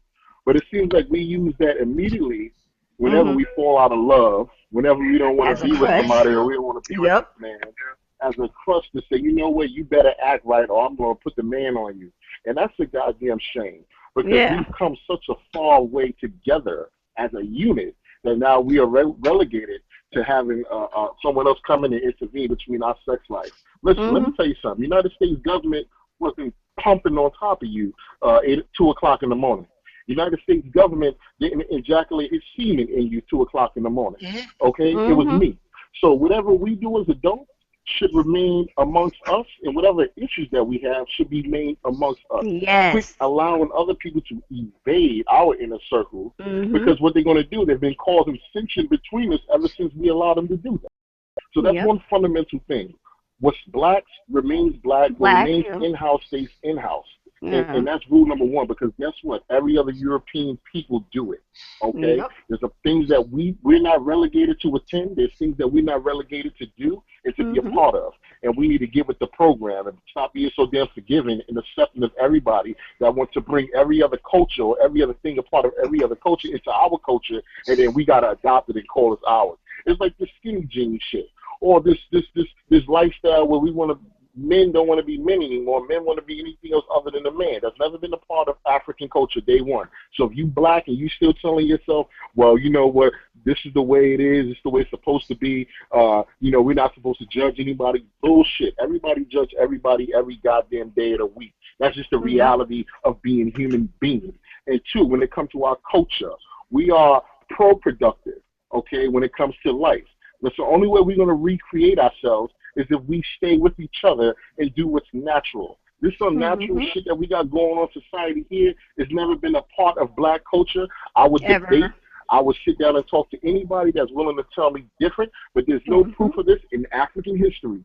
Our great-grandfathers, the Egyptians, the Pharaohs, the Moors. By the way, people don't understand that the Moors brought the Europeans out of the Dark Ages and brought them civilization when they were living in them damn caves, eating meat that wasn't cooked, beating their women. They couldn't even talk. They was grunting every time they talked, like cavemen. We brought them knowledge, and what they did was they're like our stepchild who have stabbed us in the back and bit the hand that feed us thousands of years later. And this is what we're dealing with today. That's the fact, and that's true. And I would challenge anybody who think otherwise, go do your research, because if you do your research the right way, you will come to the very same conclusion that I have come to, that all of this unnatural, superficial shit here going on in America, it ain't black. It ain't African. It ain't. So you can't tell me that it is. And if you want to be a part of it, then say that. Say that. But quit trying to pollute these baby minds with this tomfoolery going on here in this country and say that this is natural, this is us. We can't allow others to dictate what's for us and what isn't for us. Well, to piggyback off of what you said, boss, the best way to learn is to pick up a book. Don't read no shit and don't go by what you see on the internet, because everything you see on the internet is not true. Pick up a book, because that is where things are hidden that you are quote unquote not supposed to know. Sorry, not sorry. Pick it up. And when you pick up that book, do yourself a pick favor. up a book and read. And when you pick that book up, cross-reference. Go look at the references and go find out from those references what they talking about, and find out from them. Just keep cross-reference everything, so you can go back as far as you freaking can to find the source of the information, where it's coming from. Because everything on this earth comes from a source, one true source. So find out what that source is and figure out and get your understanding there. Don't just take everything for face value. Well, I heard from so-and-so. Who cares? Who cares? We get back to knowledge is power. That is one thing that no one can ever be able to take from you. People can strip your clothes. They can take your home. They can take your job. They can take your car. But that knowledge is one thing that will always be with you till the day you die. And so that is one thing that never stop doing, is learning, is educating ourselves.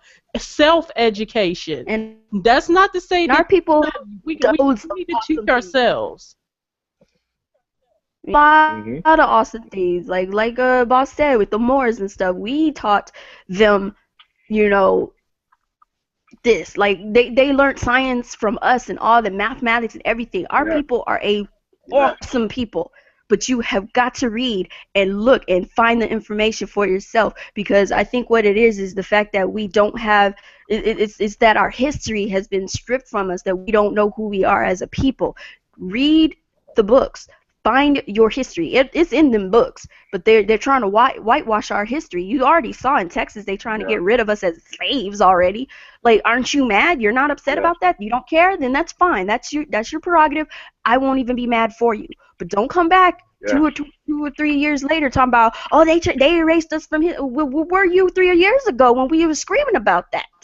When we said that they were doing it. A couple of them right here.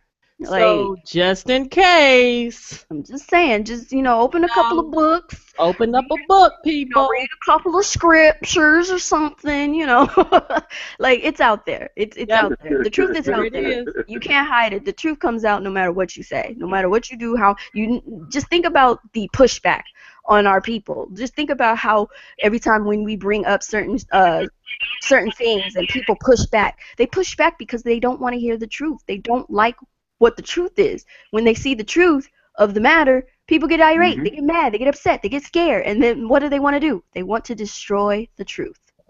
And who is the truth? We're the truth. We're walking, talking, living, breathing truths in their faces all day, every day, and that's what they can't deal with. So be the truth. Go read and understand what the truth is. You'll feel a lot better for it.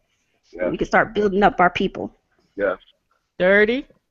And Kuuppon, that's the only way there's going to be any type of salvation in the youth that's coming up today and future generations is reading. You got to go back to ground zeros. Listen, let me tell you something, man. We got proof. We got archaeological proof. You go to Egypt today, you will see pyramids. You will see statues of black Nubian women. Black Nubian women. This is how much, and it shows you that black men revered black women. Okay? It shows you, so this whole misconception that a black woman's a bitch and a whore and she's lesser than That's not it. Is bullshit. That ain't it. Bullshit, okay? That ain't exactly. That's never been it. But it's so hard to get through their minds because you got so many different entities that's attacking them. You got people kicking in your back door, poison kicking out in your here. front door, trying to make you this, trying to make you that, want you to join this, want you to join that. Bitch. No, you're not. Listen, man. Listen, you're not a bad bitch. Absolutely. You are a woman. Let me tell you something. Exactly. Let me tell you something. And people, if you really want to go far back, that word wasn't even a word that we actually even came up with. It was what our slave owners used to refer to our black women. Okay? I mean, They a used to bitch call is a you female this. dog. Just Okay? call it what it is. And so you got if we weren't even females portraying themselves as a bitch. How you gonna look at yourself as an animal? well, we weren't even considered animals back then. Exactly. So why would you even want to be considered an animal now? That's what If I'm we weren't saying. even like stop being bad bitches and be women, be upstanding women, powerful women, beautiful women Yes.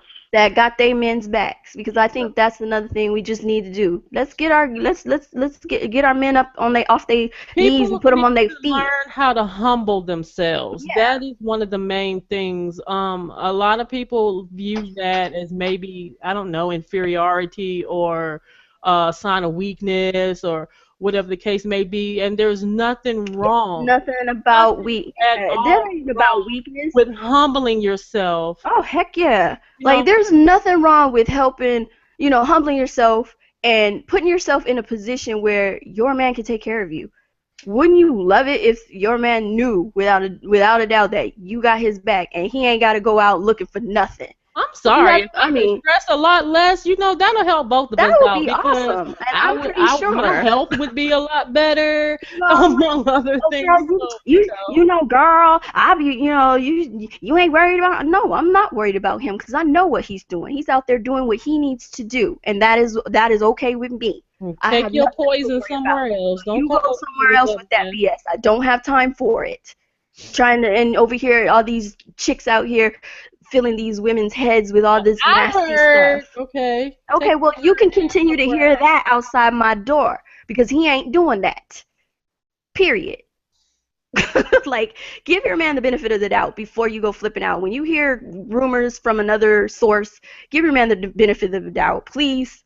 I 9 times out understand. of 10, it ends up being somebody that want what you got anyway. Yeah, So and they that's trying to generally come what it is. She trying to get you to go away from him so she can slip on in and take it for herself. Stop letting these trifling chicks do that.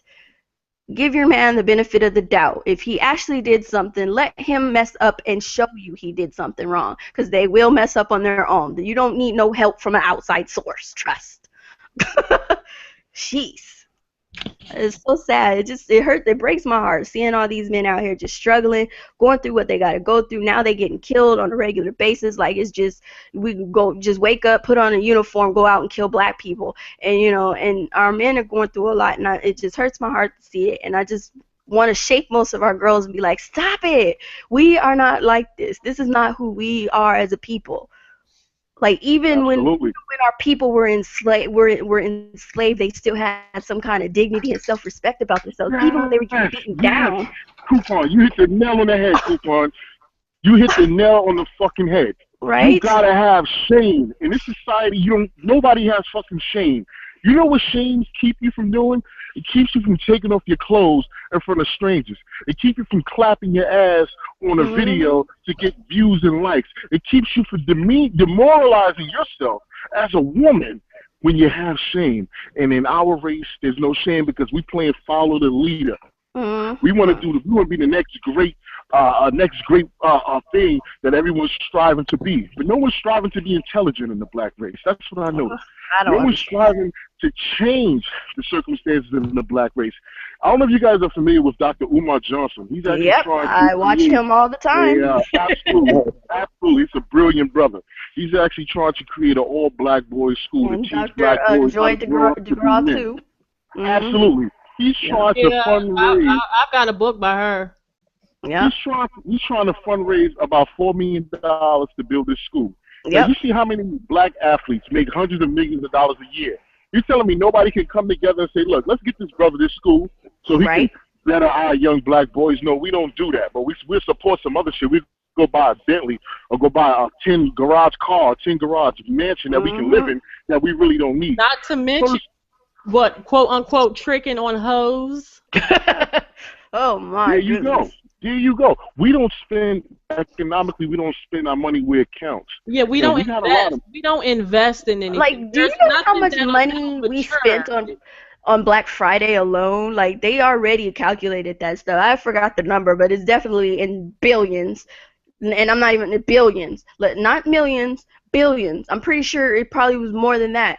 But we spent that much money alone, us alone, for Black Friday. If we took all that money and invested it in ourselves, do you know how better off we'd be, wealthy we would be? Get some land, own some freaking land, own some freaking businesses, you have people go out there and learn how to be doctors so we can get our own medicines for our own bodies, because I'm sorry, I just don't believe in white medicine, and you can call me racist all day, but it just doesn't work for us. We're a different type of people. Deal with it. Absolutely. Kuuppon. Look what the Native Americans did. They declared themselves, after it was conquered and decimated and riddled with disease, after the Europeans came here, they said, we are our own sovereign nation. Whatever you want to build. You want to build the United States, go ahead and build it. We're not going to be a part of it. We're going to be our own sovereign nation. And look how they operate. Now I understand a lot of their nations are dealing with alcohol and alcoholism. You see what I'm saying? That's a big issue for them. But overall, they're their own people. They have their own land. They have their own community. They have their own society, which works without the American society. So you can't tell me that we can't do that. Right. We can do it, but we want to continue to stay on our knees and accept handouts and make every excuse while we are in the circumstances. You gotta make a sacrifice. As we are in the race. And that's the thing. That's the thing with our folks. We have to make a sacrifice. You have to give up some of your creature comforts first before we can have something better. And it just sucks. So you would ask me, are you willing to do so? Actually, yeah. I'm kind of doing that right now. Got flash sales going on and everything. Just get rid of some of your creature comforts. Put yourself in a place where you can let go some of these things that you're used to, these comforts, and put it towards something else. Learn how to save up your money. Whenever you get money, don't go running out to buy something right away. I've been having problems with that because I love playing video games, but at the same time, I've learned that having a separate account to put some money in first before I even go out and look at a freaking video game or anything else under the sun. Put some money away. It's okay. It's not going to hurt you any. Matter of fact, if you don't like banks, put it under your mattress like most people used to do. Just save yourself, save some money for yourself. Take if you're not a studious person, you don't really go to school, but you have a decent job, do yourself a favor and read a book about something or other and apply yourself under that craft. Learn how to cook or learn how to build something. And we do need more builders. We need people who know how to build to teach our younger people to teach them how to build and craft and do things so we can actually build for ourselves, our own nation. I think we got it. Kuuppon, I think we got it. I think that I think it comes down to, look, I put a lot of responsibility on black men because I'm a black man. And as a black man, I have allegiance to black women, and I feel like a lot of the issues that we got going on, neither or is innocent of, but I think that as black men, we need to fucking stop playing these games and identify who we are, and quit being afraid to say, look, I'm black. I don't do that. Okay, this is not what I do. This is not what my people do. This is what we do. Okay, we doing this over here. You can keep that other shit that you got going on over here, but don't bring that into my community. And there's no safe and bounds no one's guarding the gate when it comes to our community. Everything is coming in and nothing is going out. That's positive to the world. When you look at us, when the world looks at us, right, they look at our rap videos. They look at our rap videos and think this is how all black people act. They don't see us as builders, entrepreneurs, bankers, lawyers, doctors, philosophers, scholars. They don't look at us as intelligent people, for one, but they will identify with you as a rapper or a big booty hoochie mama that's willing to spread her legs every time Dick and Harry. You see what I'm saying? That's the misconception. We know it's a misconception because not all of us is like that, but the large majority of us are. And being that the large minority that need to give them a kick in the pants to say, look, this is where we're going. This is the direction where we're going. And also, we need to get a lot of these black Europeans out of our communities. Okay, if you want to be European, you want to act like them, go over there with them. Go over there with them. And listen, it's not about being racist or hating Europeans. It's definitely not. Listen, it's just you don't want somebody in your community that's going to poison it. We just don't have time for that. So if you identify with them, then just go identify with them. More power to you. Yeah. When you're ready to to let that shell go and come back and be who you truly are, cool. We'll welcome you with open arms, but we need to get rid of the poison. So get the poison out, and everybody who's willing to do something and build something, stick around. So everybody else, y'all gotta go. With that, absolutely. Speak the whole community. With something like that, it's good. You know what I'm saying? But If you don't have majority of the community backing you, Right. it's never going to It's happen. not, And what usually what's going to happen is they either going to run you out of that neighborhood or somebody just want to straight up kill you. But if other people behind, especially women, if the women get behind the men and say, you know what, we don't want this in our neighborhood, it's not going to be in our neighborhood. Yes. What we need is the women, because women are the ones that's holding down the black community. I'm sorry, the brothers is not. We're not holding down the community. And I think we need to let go and hand it over. It's time for y'all to take over. That's what needs to happen. We're so like, I see all my black sisters and I'm just like, let it go. They can handle it. They're ready.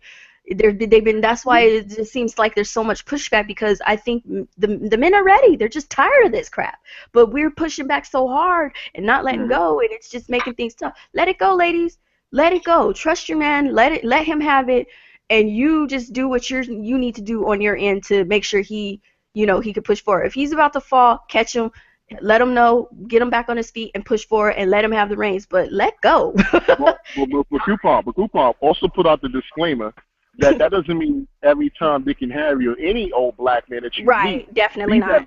No, because you can't. Because there's a lot of men getting over on a lot of good women that love them, definitely. That will support them and be there for them at 100%, no matter what. But these brothers are taking advantage of them. Yep. And those are the women that are unfortunately going to be the casualties to the stupid shit that we got going on today. So I want to put that out there, because you don't want black women thinking, well, any black man I just need to give myself to. No, definitely not. That is not the case. No, not if you know you with, and I'm gonna say this, if you know you with one of them niggas, I'm sorry, it just is the term, leave them niggas alone. Stop, move on with your life. They're not about this. They're not about what we're talking about. They already have their agendas. They already have their mindset on whatever. Leave them alone. It's fine. It's cool. Do you. But you need to move on from them. But there are some men out there who are fighting so hard to let their woman know that, look, I got you, but you got to let me have the reins. I have to be a man. That's what they need. They need to be a man, and you're not letting them. So stop. Stop trying to be that all-powerful female. We know you're powerful. They know you're powerful. They know that. But you have to be powerful enough to let go as well. Absolutely. You know what? Dirty never finished. But see, it goes as, with, majority of, black women, they look at it as, weakness. If we put the man in charge, you know what I'm saying, it weakens us. You know what I'm saying? And I blame the government. The government gave women that power that they don't need anything but the government. Mm-hmm. Yeah. I have these babies, I get more money. Mm-hmm. In this community, that's all they see. So now you have the grandmother, which is only 32 years old. Right. You have a great grandmother that's like 45, and a great grandmother that ain't even hit 60 yet. And you know what? That 60-year-old woman, she's not going to tell her great grandson or granddaughter anything, because she was young too and had her kids, and it went so on and so on. So nobody is learning anything. You don't have Big Mama no more. It's just basically mama is competing with the daughter. Yes. Because, oh my God, yes.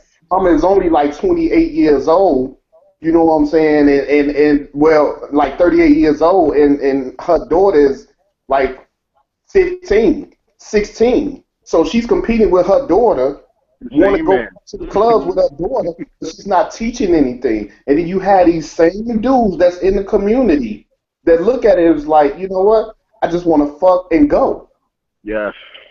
I just want to fuck and go, because they're not looking to build anything. I'm sorry. These men in the community, majority of them, are not looking to build anything with none of the women in there. I want to get my money any way I can, fuck and go. You know what I'm saying? Yeah. If she have a kid, oh well, I try to take care of it. And that's where it has to stop at. That cycle has to stop. Yep. Just like you said, where's Big Mama at? Mm-hmm. Big Mama stopped a long time ago. Because when I was Strong. growing up, if I did something out of the ordinary, I know I shouldn't have been doing. Mm-hmm.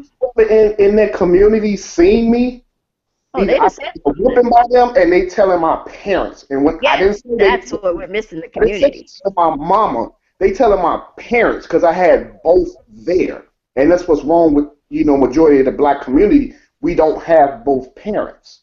Right. So Right. you need the father there for the son, not just for the son, but his daughter.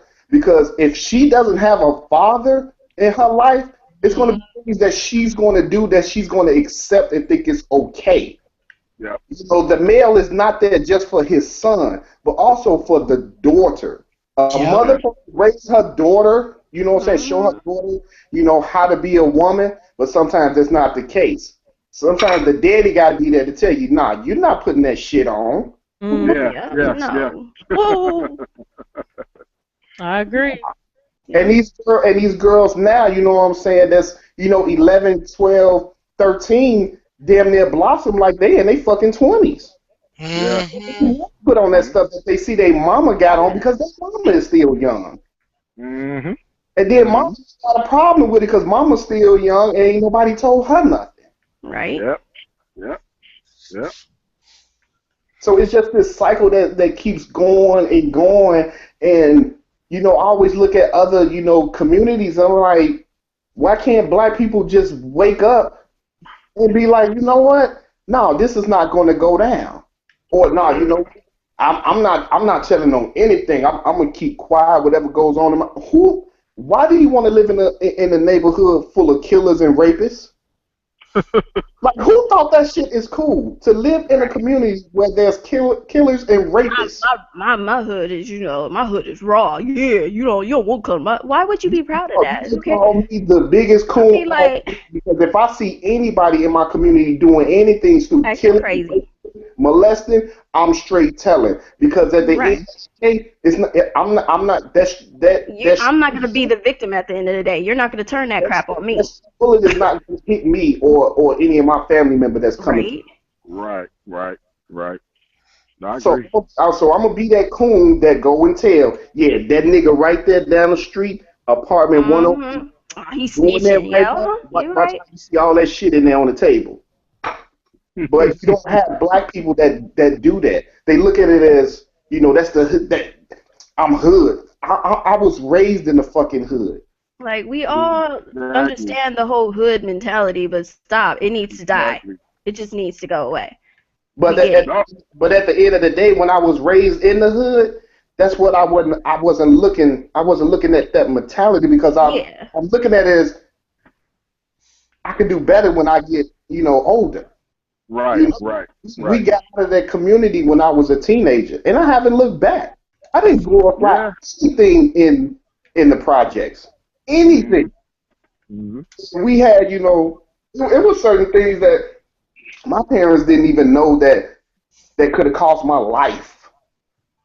You know what I'm saying? As a teenager or a preteen. You know what I'm saying? And it was just so happened, yeah, we got out. But it was just certain things that I had to go through just by going to school and have to walk in between different gangs, you know what I'm saying, to get to school or get back to my house where, yeah, I could have been killed. I had people run up on me and just start shooting. Not at me, but They like, just, damn, yeah. I'm a kid. You just can't say, kid, get out the fuck away. You know what I'm Right. saying? You Right. just Just gonna shoot? like, damn, Oh, okay. you Nathan Drake? Like, damn, you want to tell me? But I mean, This is the reality that we are in. It just needs to change. It's like, enough is enough. I mean, I know y'all tired of it. All of us are tired of it. We're tired of it. So let's change it. We can change it. Because it's obvious nobody else gives a damn. It's essential. We already realize that. They don't give a fuck. So with that being said, let's go ahead and change our circumstances. Stop talking on social media and all that stuff and handing out our business, to the enemy, essentially. Just stop it. I was at work. I was at work when they was talking about Tyshawn Lee, and my manager, she's like, is you guys talking about that 7-year-old that got shot. He was like, yeah. I just can't imagine. She was like, why do people want to live like that? And oh man, I mean, I really had to like grab my tongue. Yeah, Say that because they're niggas. Niggas care about anything. But I had to grab myself and then look at it as like, okay, she's white. She probably she can't understand. In the most nicest suburb neighborhood where you could just leave your door unlocked and nobody gives a fuck that it's unlocked. Right. Yeah. She was like, how can people live like that? I want to say, niggas live like that. Black folks don't live like that. Niggas live like that. And they don't see a problem with it. But when they see black folks bringing it up, then, you know what I'm saying, we're that coon. You know what I'm saying? And I hate black people when they learn a new stupid ass word. They start using it all the time. It went from fuck boy, you a fuck boy, you a fuck nigga. What is a fuck nigga? Like, what is this? Why are you saying that? I'm like, you know what? I'm done. I'm not even trying to stay abreast of all the all that crap. Yeah, I don't care. Looking them up in the Urban Dictionary, trying to figure out what the hell it is. Right. Why do we need an Urban Dictionary? What is that all about? Exactly. Absolutely. And another thing, people, we need to do, and I'm speaking of, I guess, majority, it's the black men, pull your damn pants up. For real. Don't nobody want to see your drawers. Don't nobody want to see your ass. And if you really, like Bawse was saying and Kuuppon was saying, do your homework. You'll know how that originated. And I bet you pull your damn pants up then. No, they won't. Seriously, no, they won't. They know about it. That's the thing. They know where it originated from. Well, you know what? That should have died a long time ago. They don't care. So that is not attractive. It is not attractive. And, you have these women that still want to give these guys some play that approach them like that. Yeah. Because when I was growing up, sometimes it was your appearance if you wanted to talk to this girl in school or whatever. Like, you was hoping that your game was tight and your clothes was pinpoint tight. Before you wasn't sitting to come up to no girl. I wasn't sitting to walk up to no girl in high school with my pants around my fucking thighs and shit. She'd look at me like I was crazy and just walk off. If she say nothing smart, but these women now, and I'm putting women and the girls, the women and the girls, they like that shit. Oh, my bad. He a thug. He's got swag. My bad. I got to get it right. That's his swag. He a thug. I like a thug. Why you want a thug? You don't want a man, someone who can I have to lift you, keep you. I'm sorry, but I ain't gonna be nobody's bitch, hoe, slut, or nothing. Ride or die chick. No thanks. Yeah, I'm not gonna be nobody's none of that. I'm sorry. No. You don't hear Hispanic women, Asian women, Polish women, white women, German women talking about, girl, he got swag. I'm gonna let him holler. Only black women says this. Yeah. He gotta have. Girl, he had no swag. I couldn't talk to him. What the fuck is swag? What is the definition of swag? Let's pull up the Urban Dictionary and find out. Lord. I know. You know what? It's just sad. It's just sad. We need to do better as a culture. Like, seriously, and it needs to start now, because if not, then again we have these generational curses that are just gonna grow and fester and get worse and worse and worse. And I recently lost my grandmother in July, so that was the last one that I had left, and it's a painful reality that we have. So like our grandparents. These are the people that for us to learn from, because these kids having kids, they don't know any of that. They don't know that what goes on in the house, stay in the house. Keep your ass off of social media. They don't know that you got to have respect for yourself. You got to carry yourself a certain way in order to attract the type of man that you need in your life. There's a lot of things that the young folk don't know that our big mamas, our grandparents, they're gone, so they can't teach you that. you know, Yeah. and I have a friend, and I grew up with her. She's been my best friend since the 7th grade, and her mom puts me in the mind of a big mama. I'm always over there talking to her and learning from her, and things of that nature because she's all we have left now. So it's like, it's interesting. I love talking to people that actually know and that have been through these things and understand these things and can give you insight and wisdom because we don't know it all. And whereas they can give you that insight and wisdom, of course, you have the knuckleheads that don't want to sit up and listen. You got the people that have to go, what they say, go through it in order to understand, but still it's good to have these people that you can talk to and learn from, and they're leaving us, and what we have left today there's no hope. There's no Yeah. hope from what we have today because people have blinders. They're not seeing what needs to be seen. They are seeing the shit that you see on TV and the shit that you see on your news feed and the world star. That is what everybody is seeing. That is what they are feeding off of. That is what they are incorporating into culture. That is what they are teaching their children. There's no hope if we continue on a spiral such as this. Yeah. There's no hope. That's a fact. That's a fact, though. We need to stop glorifying ignorance. Simple Yes. as that. Please and thanks. 3 words. Stop glorifying ignorance.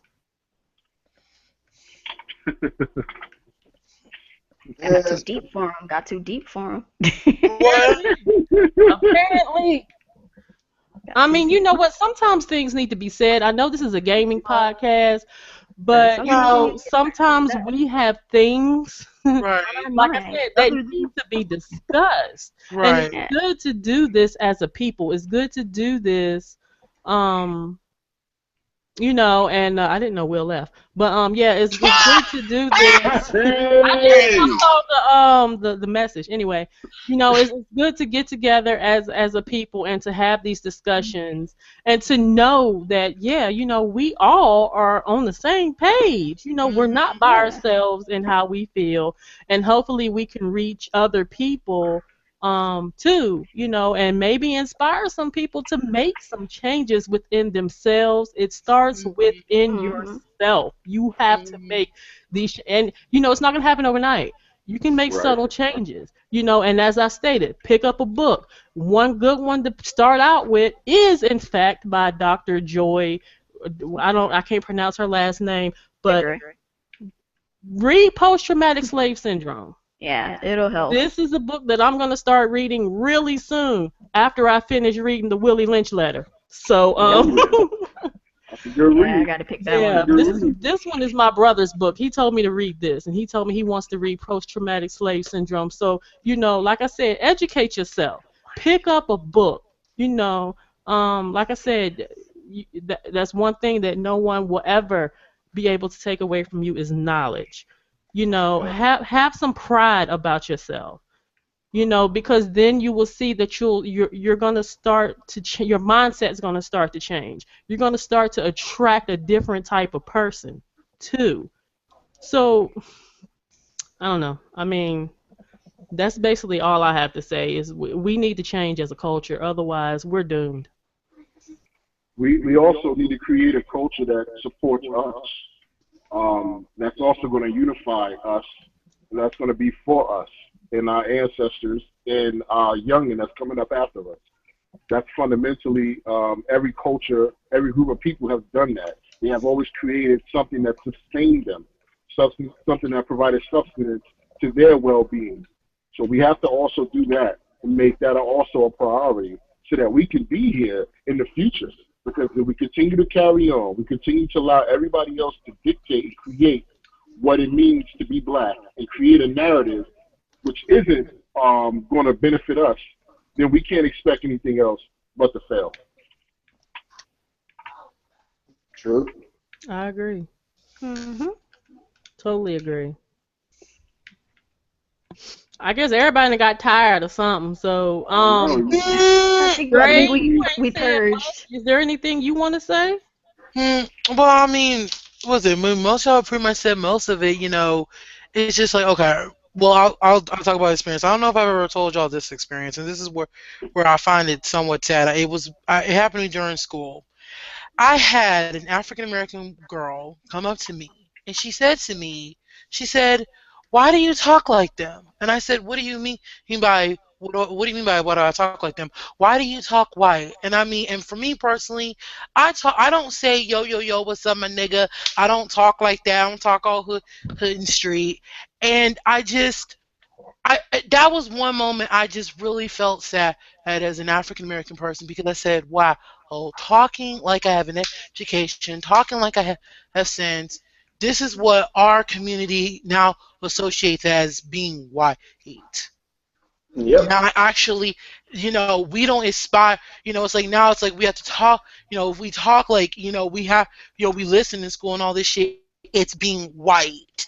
And I'm just like, no, it's called being educated. And it's just, I feel so sad. And it's so sad because it's like for me as a young person, this is a generation that is going through this and the generation after me and the one after that. And I'm just like,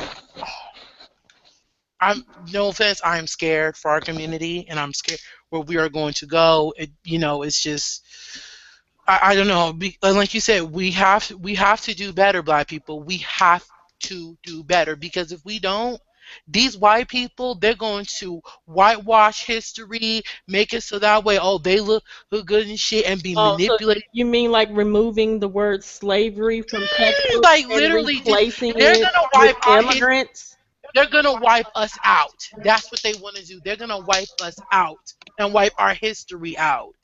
Oh, if we do not start wising up and realizing soon, it's just. But they probably wipe out the history. We'll wipe out our own self. Mhm. They don't have to worry about that because we doing a damn good job of it every time you turn on the 9 o'clock news. It's like what is it? Was it someone going to jail? Who is it? A black person? And it's just. I mean, I'm just. I don't know. Just sad. It really is sad. How about we do something simple? How about we just unify just off our skin pigment? Mhm. How about that? Let's just unify off of that. They can't, but we can't. But no, but We boss, can't we even can't do that. We can't unify. It's like what the sad part is that we'll sit here and we'll come together for not trying to bring it up, but the patty pies. We can sit here and come together for that and pretty much no, Patty. man, listen, black people were buying patty pies so much. She made $2.5 million off of that. We can come together for some damn pies, but we can't come together to unify as a community. That's sad. That is sad. That So is really, really imagine, sad. imagine what can be done if half of that money was put towards the black community. Yep. Educating I mean, our children. like Kuuppon said, billions of money was spent on Black Friday alone. Can you imagine what could be done if that money was invested properly? Yep. Not on no gadgets and clothes or whatever the crap people was buying. Nah, It's sad. it's very sad. Mm. But I guess if no one else have anything they want to discuss, we'll go ahead and end the podcast. It seemed like it's kind of died down a bit. So Well, Yeah, I got Right now, one smash. one more thing. Can I say one more thing now, before we go? with the young boy that got shot here in Chicago. You know what I'm saying? I know a lot of people was upset. You know what I'm saying? They said a little bit something last year, I remember, but they didn't go in depth of what happened until now. you And then mean we the one that was shot 16 times? Yeah, and we actually seen the video. Now, when this happened last year, it was kind of like swept under the rug. We knew a young man was shot and killed by the police, but we didn't know how many times. There wasn't no video until now. Right, What I'm saying? So I'm like, yeah, I want to see justice, for the young man. Don't get me wrong. I want to see that cop. I don't even want to see him in jail. He should just be point blank, take him out back of the courtyard and just kill him. Don't even put him in prison. Just straight up kill him. You know what I'm saying? Just put one right in his head and call it a fucking day and bury his ass. I agree. My whole thing is, the black people is hollering for, justice, but it seemed like nobody was upset that the mother took $5 million and didn't say shit for a whole year. Yeah, she got a point there. That was the She hush took money. $5 million, and no black person brought this up. I'm waiting to hear, like, is anybody going to say something about this mother? Because when her son died, she didn't come out and say anything last year. She was paid $5 million? She was paid $5 million God damn. to shut the fuck up and not bring that videotape out. And she took it and ran with it. See, I wish somebody would literally sit here and say, "Here's $5 million. Don't talk about us killing your child." I wish. And I just can't believe, like, you would sit there and take that money over your child. You would sit there and take that money. Looking at it is oh no, it's racist, it's racist. Okay, if you want to call it that, call it that. You know what I'm saying? Because the boy shouldn't have died. He shouldn't have died. But also talk on that fucking woman that took that fucking money. Right. That mind you, did not raise that boy at all. Right.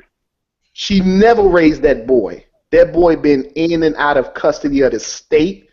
He would go live live with his grandmother. She died. He never cared.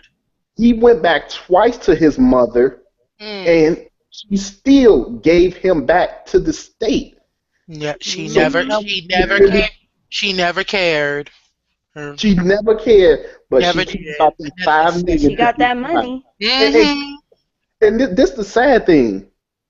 She took the money for a whole year. I don't know what she done with the money.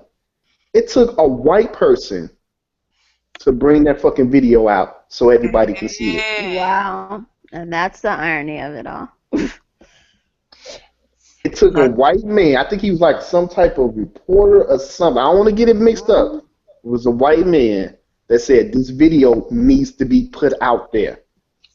And it did. And I believe she still has not come out and said anything. Nope, she hasn't. I haven't heard anything from. There's no talk of parents anywhere in that. Just a bunch of people mad about it and nothing else. Well, what is she gonna say? She don't give a fuck. There's just nothing she can say. She don't give a fuck. She took the money. She ran it up. Well, my son died and I took it. Well, you took money. She never gave a fuck about her son. She never did. Yeah. Because So there's nothing she could gave say. a fuck, she wouldn't have took that money. Mhm. I mean, excuse my language, but that's just wrong. It's what it is. Yeah. The same thing go with the 7-year-old boy that got shot 7 times in the chest. Shantan Lee. What's his name? Shantan Lee. His mother didn't give a fuck about him because she did not have him. She wasn't taking care of him. The father wasn't taking care of him. The grandmother had him. Mm-hmm. That girl and that boy, the boy's mother and father knew why their son was killed, but still wouldn't say anything. But you go put up a GoFundMe, Right. then you use the money to buy you a car because you said you're scared for your safety, but you didn't want to get a car for the safety of your son.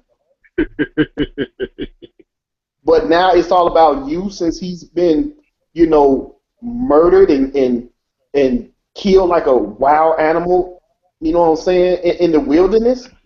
Now you're concerned? That's what I tell you. That's the problem.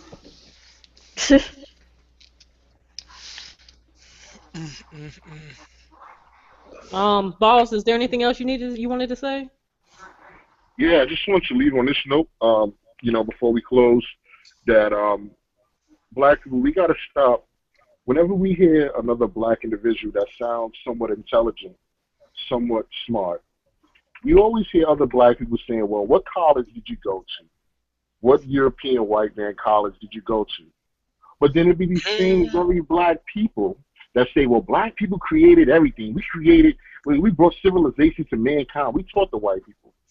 So why the fuck would it be beneath me to not know more than them if you're already saying that we already brought civilization to these very same people? So why do I need it to validate me in their educational schools or platforms? Right. It doesn't make sense. It doesn't make sense. So I just want to, say that, and we got to quit doing that. A college degree doesn't make or break you. Okay, there's plenty of philosophers and scholars that didn't go to college that are smarter than your mathematicians and your Harvard-bound master, whatever you got. So let's lay off that. That's all I want to say. Quit devaluing our people out there who are just because want to go get an education.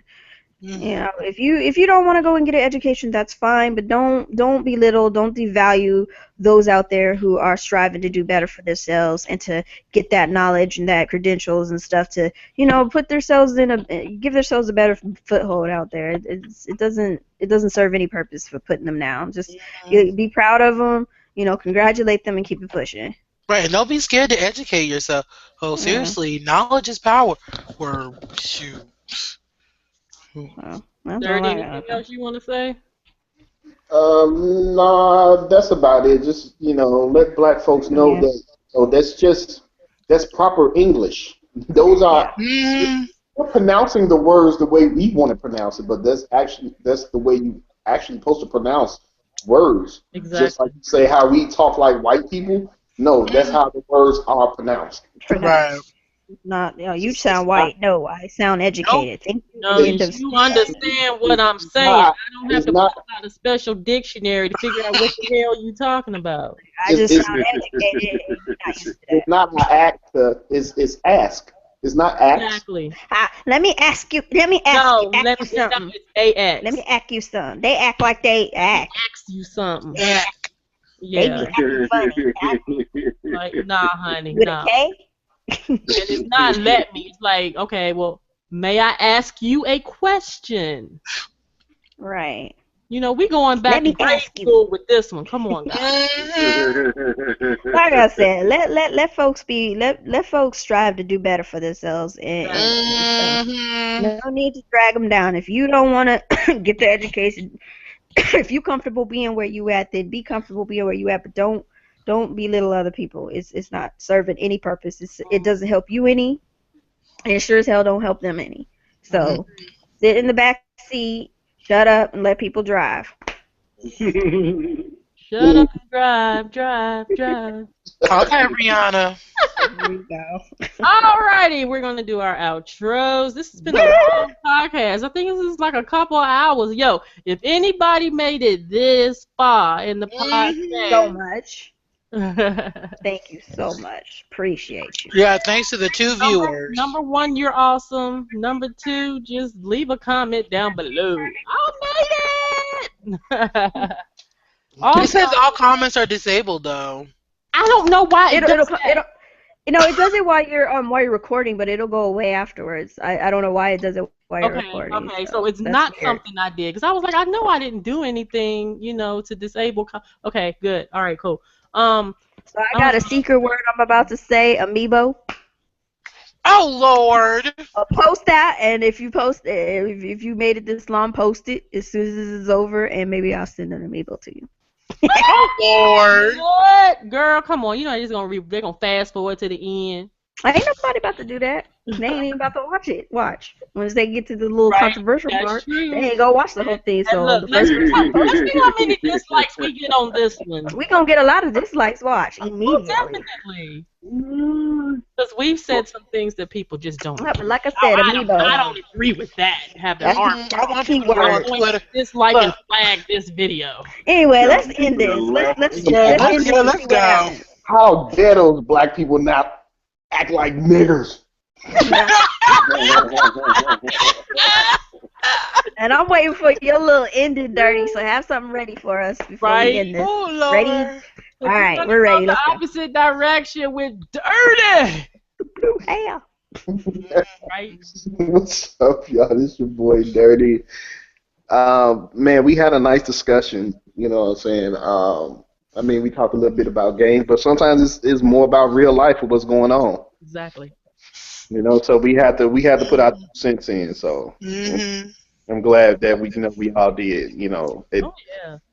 shed some light on this stuff. Maybe more people, will wake up and be like, you know what? They actually made sense. You know what I'm saying? Let me see what I can do. You know what I'm saying, to wake other people up, or just to do better, or make yourself better, or whatever. But yeah, I'm dirty. I'm out. And next we have Game Craver. Bawse! Boom. Hey, what's up, guys? I know I came in late. I didn't get the opportunity to talk about games because I am a gamer at heart, first and foremost. That's something I'm about. I'm glad we got the opportunity to talk on the things that we did. Also, remember that it doesn't matter what someone thinks of you. Be who you are. Be proud of who you are. Because we descended from great things and great heights, and that's what we're going to try to extend to. Excuse me, I'm at work right now. So sorry. I'm a manager, so excuse me. So, at the end of the day, we descended from great heights. We can ascend to great heights once again. But it's going to take all of us, and it's going to take like-minded individuals. And I also want to say, Lynn, don't ever feel that you can't speak about what you want to speak about on your channel. This is your channel. Even if you're speaking on black issues, that a lot of the members that join this cast are black, and whatever. It's real. We need to build. We need to have opportunities where we can discuss things of this nature, even if it is on the gaming platform. And I want to say thank you for adding me at such a short notice. Oh, definitely. You know you welcome anytime, boss. Yep. Mm-hmm. Anytime.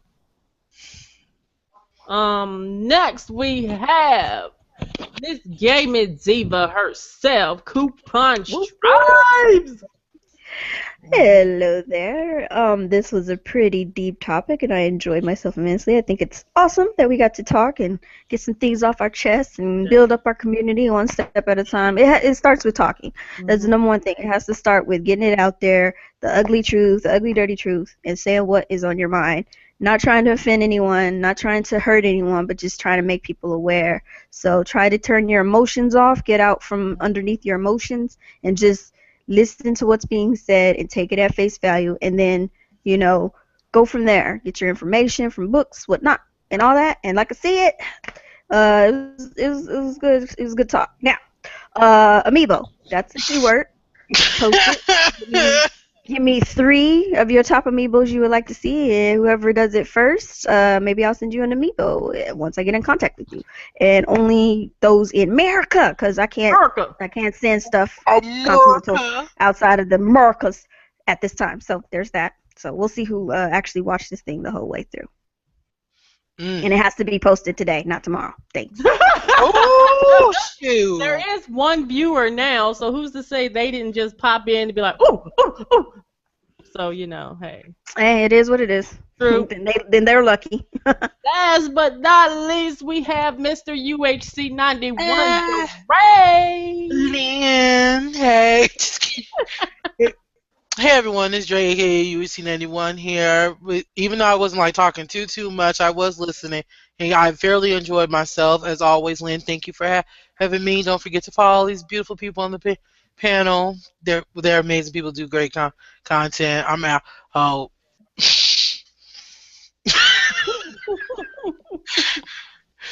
Okay. And on that note, we leave you today. Thank you all who will watch this podcast, who is currently watching this podcast. We've had one viewer staggering here and there. We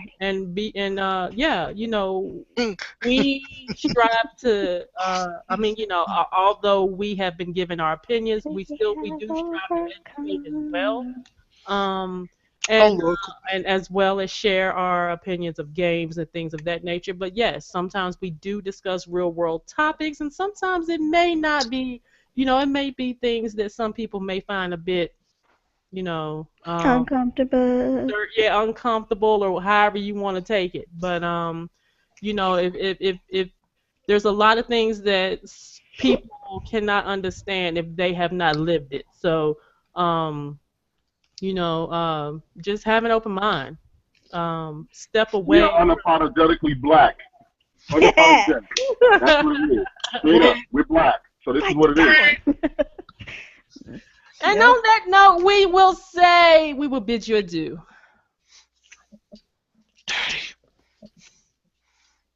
Oh, wouldn't you like to be a nigga too? Oh,